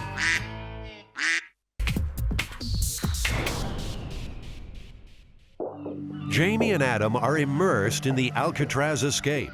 Did Frank Morris and the Anglin brothers drown, or could they have gotten away on a raincoat raft? To find out, the MythBusters will make a raft and attempt the crossing themselves. Some living history will help their cause. That's the raincoat. So this fabric now is very fragile. If I tried to unroll it, it would deteriorate, it would fall apart. This brittle old raincoat was actually part of the escapees' raft. For some reason, they left it behind on the cell block roof. It's kept in archives at the Maritime Museum and may yet give up a few secrets. And you can definitely see the glue on the edge of the seam here, contact cement. The tiniest hints will help them make their own raft more authentic. Yeah, it definitely looks, like a military-style raincoat that I've seen. 2 paddles were also recovered.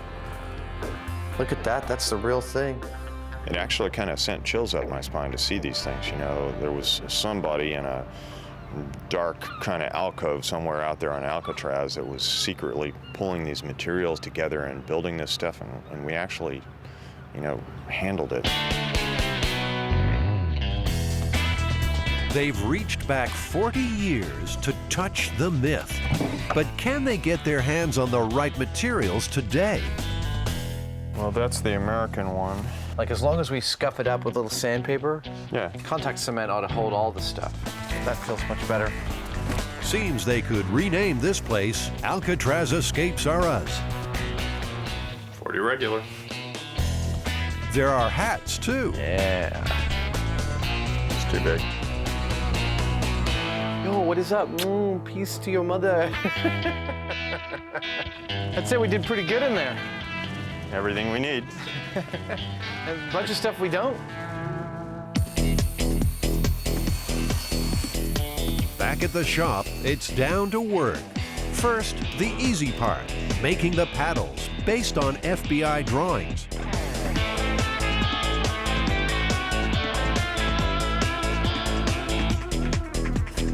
One prison escape paddle. Jamie, you want to come over here and bend over? I think we could have a little prison hazing ritual. Whack! There's a bigger pain in the backside ahead. Now our wannabe jailbirds have to make the raft. I actually am feeling really confident about how this boat's going to do. Of course, the very next cut in the show will be us flailing in the bay in the dark, freezing and screaming. They might not even get that far. 2 seconds into construction, and they've discovered their raincoats are PVC, not rubber. No. This stuff isn't remotely airtight. The plan is coming apart at the seams. It's a totally different material. At this point, it looks like I'm not getting off the island. I'm gonna have to finish this life sentence. Turns out the right stuff is almost never used anymore. But Jamie tracks them down. It's delivered direct to the big house. This, I swear, this is exactly what they used on the Alcatraz one. The raft was never found, but according to FBI intelligence, it was made of 3 pontoons. It was 14 feet long and 6 wide. It's going to be a rainwear massacre. The plan is to first cut them into equal panels. Morris and the Anglins used more than 50 coats. We are on our way to Alcatraz.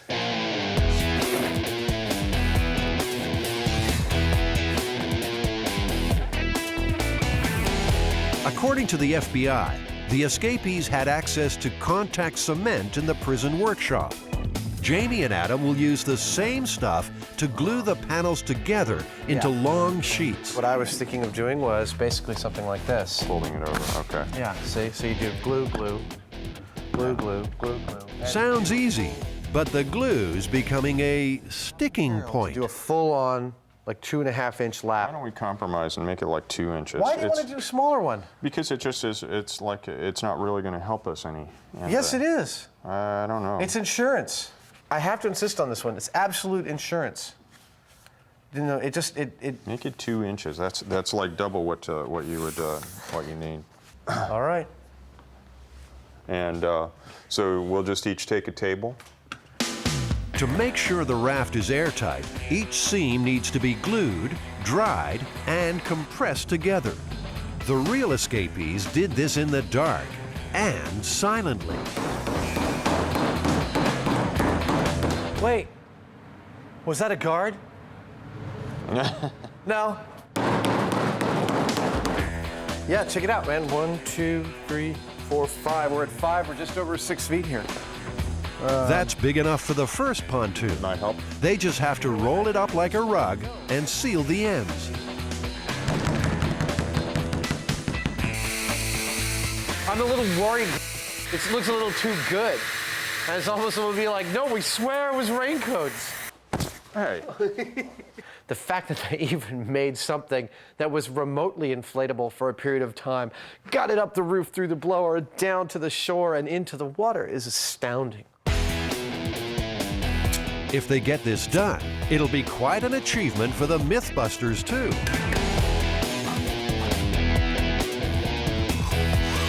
My calibrated eyeball detects no leaks whatsoever.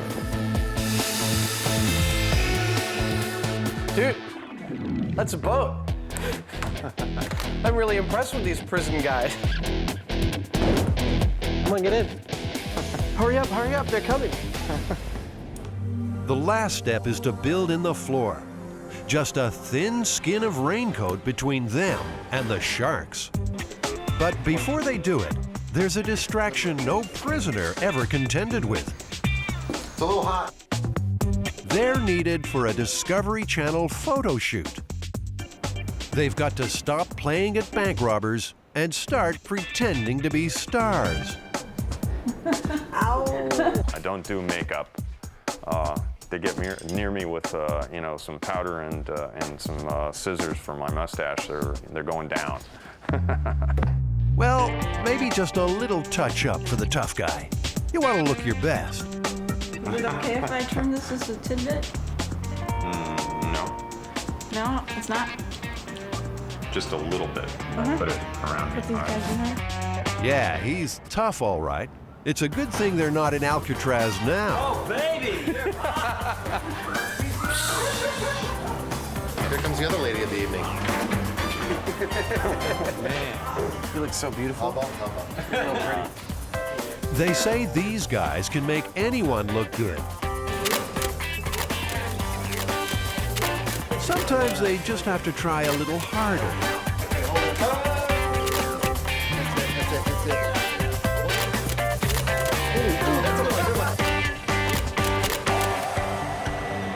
shots over, back on the cell block, the guys are making up for lost time.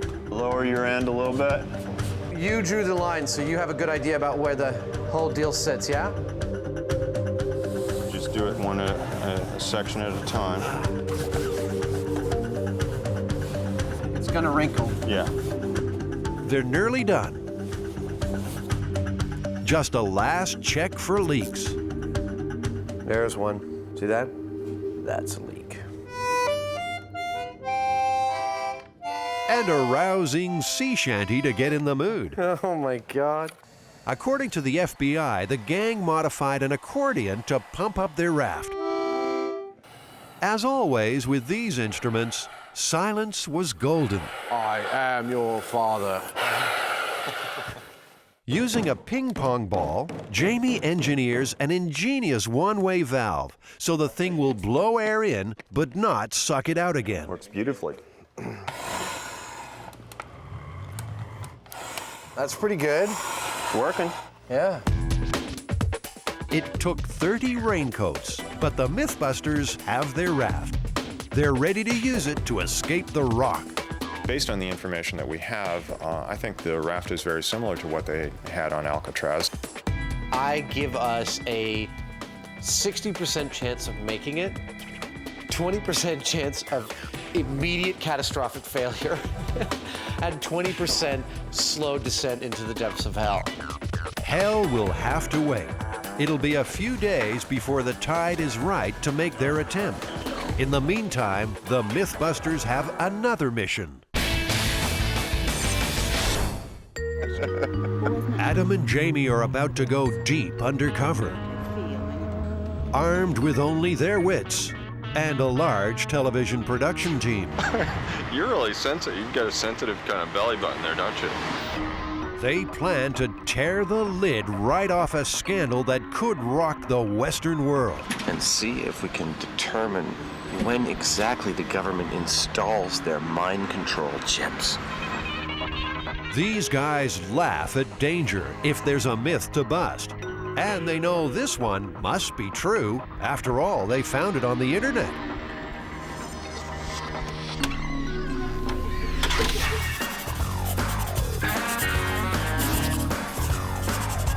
This one comes fresh off the net. The writer of this myth claims that he had had a chip embedded in him while visiting his local hospital. And he was so afraid of this, that this was some kind of mind control chip, and he wanted to check for it. So he went to the local Home Depot and he got a stud finder. And he ran the stud finder over his arm. And sure enough, right there, he detected both electrical activity and metal. This legend also links up with the idea of alien implants. The idea that aliens are implanting us with some kind of chip to control our minds or to monitor what we're doing and what we're saying. Stud finders, aliens, and mind control chips. Chuck Hager can help with the first part. He's a stud finder stud. It sounds like something that might be right out of a science fiction novel. Chuck designs and makes stud finders. Well, Chuck, can you give me a demonstration about how the stud finder actually works? You bet. Let's see what happens. I'm going to place the unit against the wall. Let's turn it on. Now I'm going to slide it, and as I approach the stud, there's the first edge. All right. Stud finders are used by builders and home handymen about to punch holes in walls. The finder uses an electrical field to detect wooden studs, metal beams, and wiring hidden behind the surface. There must be some metal back there. But can it find a mind control chip buried in someone's arm? If there were metal embedded under the flesh, in metal sensing mode, again, if the metal were large enough and not too deep, we could certainly sense that. Adam and Jamie will be counting on that back at the American Red Cross. They're still answering questions. The name Kennedy was not mentioned, nor were any other political officials. No questions about my political affiliations, not that I could determine. In fact, the only questions were health-related. The guy's cunning plan is to give blood, and everyone is screened before making a donation. Oh, that's nice. Wow. They can't drop their guard. According to the myth, the IV needle they are about to receive could well contain a mind control chip. You can proceed, but we're watching you. Okay. Before going undercover at the Red Cross, the MythBusters needed to be Jedi masters of the stud finder. Jamie's making a builder's nightmare, a wall with more studs than a Saturday night, wiring in between, and a sprinkling of microchips. So I'm supposed to use these things to try and find the wood, the metal, the conduit, and the microchips, hopefully? This is like a big grown-up version of Battleship. That's cool.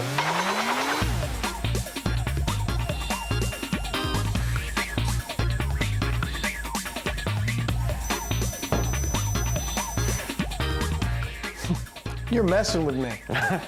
I'm trying to work it out, but I'm not happy about it.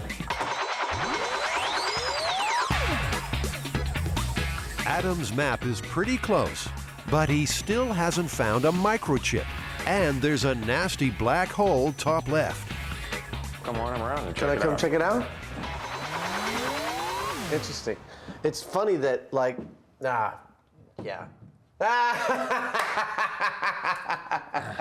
That's it. That's what I couldn't see. And you didn't pick up any of the chips as far as I can tell at all. No, none of these showed up as a hot spot. There's too little metal in a chip to show up through a wall, but Adam's hoping they can be detected through flesh. This gel replicates human tissue. P.U. That's rank. Woo! I'd really like to see someone come across this and try and piece together for themselves why it exists. It does seem to be picking up this chip over here. They're definitely picking up, hints of the chips. Some of them pick them up better than others, and the bone. But stud finders are designed for use on solid walls. Wobbly flesh gives plenty of false readings. No, we're just trying to find the vein. It's almost there. Are you okay? Want some juice? What the guys really need is some practice looking for chips under living flesh. Microchipping seems far-fetched, but responsible pet owners have been doing it for years. And the idea behind the microchip is to make a kind of permanent identification of that animal that can't get lost or worn away like a tag could. Less than 1 in 7 pets lost in America are returned to their owners. These tiny chips act like barcode. They're read with a radio frequency scanner. The ID number is registered to the owner. Is it possible to actually exert like a radio frequency on this chip to control the mind of the animal? Like you could push the stop ripping the curtains button and the don't pee in the corner button? Free of mind control, Bethany the dog is being chipped today. She's kindly agreed to also let the MythBusters scan her. The chip is inserted with a hypodermic needle. And the needle goes in. Once the microchip is placed, we want to make sure that it still works. And so we'll use the scanner to scan right over that area, and we get the unique identification number again. That's great. Now, it's only meant to be found with a radio frequency scanner. But can the chip be located by a stud finder's electrical field? I'm getting a little blip, actually, right over the site. There you go. I think I found it. Yeah, right about there. Yeah. Everyone's happy. And armed with their new chip-finding skills, Jamie and Adam are ready to spring their surprise back at the Red Cross. We want to make sure that we're starting out with no mind control devices embedded in our arms already. So we're going to use a stud finder. Here you go, Jamie. If there are mind control chips being dispensed here, it looks like the game is up. All clear. It's time to make their donation. A little sting. Here we go. That's not so bad. Common sense says the Red Cross is far more interested in collecting blood than brains, particularly in the case of these two minds. But Jamie and Adam have put their heads on the block in the name of myth-busting. Could they pay the ultimate price? I don't notice anything at all. I feel perfectly normal now. Everything feels great. Life is good. The world is in perfect order. That's Adam's mind in normal, out-of-control mode. And any attempt by the government to bring it some order seems to have failed. Those stud finders aren't finding anything. It would seem that their technology is far more advanced than I previously suspected, and that I'm riddled with microchips. Or maybe there are none. What do you think? That's right, that is a third option. Didn't even occur to me. Anytime there's a story... The Red Cross's Becky O'Connor has heard her share of ridiculous stories about blood donation. So you categorically deny it? I do categorically deny that there is anything left behind when you make a blood donation. The Red Cross always needs new blood donors to help save lives. Less than 5% of eligible Americans donate. I would think that if we were actually somehow controlling people, we probably wouldn't have a shortage, because the first thing we might do is encourage them to come in more often. I really think that's one of the sillier myths that we could have run across. I think we should look for a couple more interesting myths to dispel, so, hopefully more people will do this. The MythBusters have come through with minds intact, a giving glow, and myth busted.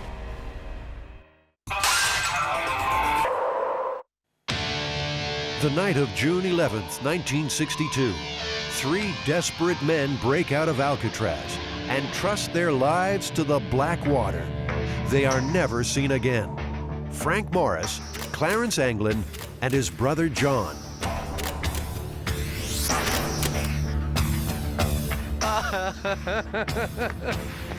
You look funny. You don't? In fact, Jamie and Adam are wearing what the escapees would have been on the night they broke out. Dressed like this, could the 3 have paddled their raft made of raincoats to safety? Tonight, the MythBusters will find out. The FBI files say the escapees were aiming for Angel Island, but the MythBusters will test their own theory, that they were smart enough to use the outgoing tide to carry them to the Marin Headlands. Of course, there were 3 in the real escape attempt, so young Will Abbott has been drafted from the workshop to be their partner in crime. It's gonna be a whole other world, not to mention the shock of the cold, cold water. Just remember, kid, if it doesn't kill you, it just makes a great story later on. Oh, hell yeah. Will's about Frank Morris's weight. He'll wear a buoyant wetsuit so he can immediately help the guys if things go wrong. Just so that we can communicate for emergency situations, this means I need help. This is not hello. Okay. This means I'm okay, everything's all right. All right? The guys will also wear strobe locator lights. Well, we'll get you a battery on that just as soon as we can. It'd be a good idea. On the northwest edge of Alcatraz, the tide is rushing out at more than 3 knots. The water just over 60 degrees. The wind about 5 knots. Those conditions are very similar to what faced Morris and the Anglins. And remember, they are presumed to have drowned. Dead or alive, I imagine that the 3 escapees would get a kick out of the fact that we are getting into a boat and retracing their steps for an entertainment show. I can only imagine what the convicts were saying when this was occurring. I guess nobody will ever know. But I'm pretty sure they weren't talking about how nice the view was. They're in position just off the spot where the escapees took their chances. Like them, the MythBusters have no idea if their raincoat raft will float. You and me, 4 and F with Will in the middle. That puts the lightest weight at the highest Okay, we're weakness. in the same. It's cold, it's dark, and it's time to go. Paramedics and a trained lifeguard are standing by. Got it? Got it. Go, Jamie. It's all you, buddy. Oh, Jimmy, you're the man, baby. The raft's passed its first test. It's holding Jamie's weight. Here I go, Jimmy. Here I come. Oh, yeah. We're taking on water. Okay. Okay, I'll take that. I got it. I got 1 paddle. Okay, we're off. Good luck, gentlemen. Here we are. We're escaping! Somewhere around here, no doubt, Morris and the Anglins celebrated too. They'd escaped Alcatraz. But what lay ahead? If that raft sank, they were swimming. If they were swimming, they would be in trouble relatively quickly. It was 9 or 10 hours before they were found to be missing. If you're still in the water that long, you're not going to make it. I have no idea where we are. Adam, Jamie, and Will are paddling across the tide. If they've miscalculated, the current will sweep them under the Golden Gate Bridge and out to sea. I can't see Alcatraz because there's some damn big boat in the view. Our legs are falling asleep. The raft is getting weaker. Every 10 minutes, they have to add more air. And the tidal rip is getting rougher.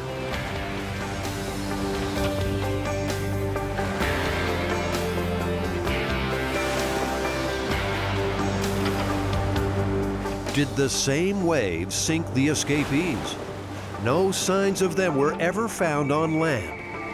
But the water gave up clues. The most important thing was a packet of photographs. Also, there were 9 slips of paper with names and addresses of people they were going to contact.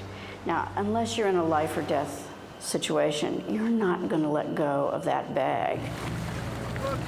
Hey, Adam, we can see Alcatraz straight behind us right now. Wow! We've come quite a ways, haven't we? We have.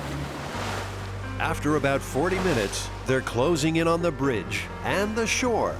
If the real escapees made it this far, their spirits would be starting to lift by now, too. This is so cool! It seemed impossible, but the MythBusters are almost there. Paddling a raincoat raft more than 3 miles across a rushing tide, making landfall just east of the Golden Gate Bridge. We made it! If the escapees came ashore here, they've stepped lightly ever since. There were no stolen cars, no phone calls home. Frank Morris and the Anglin brothers disappeared without trace.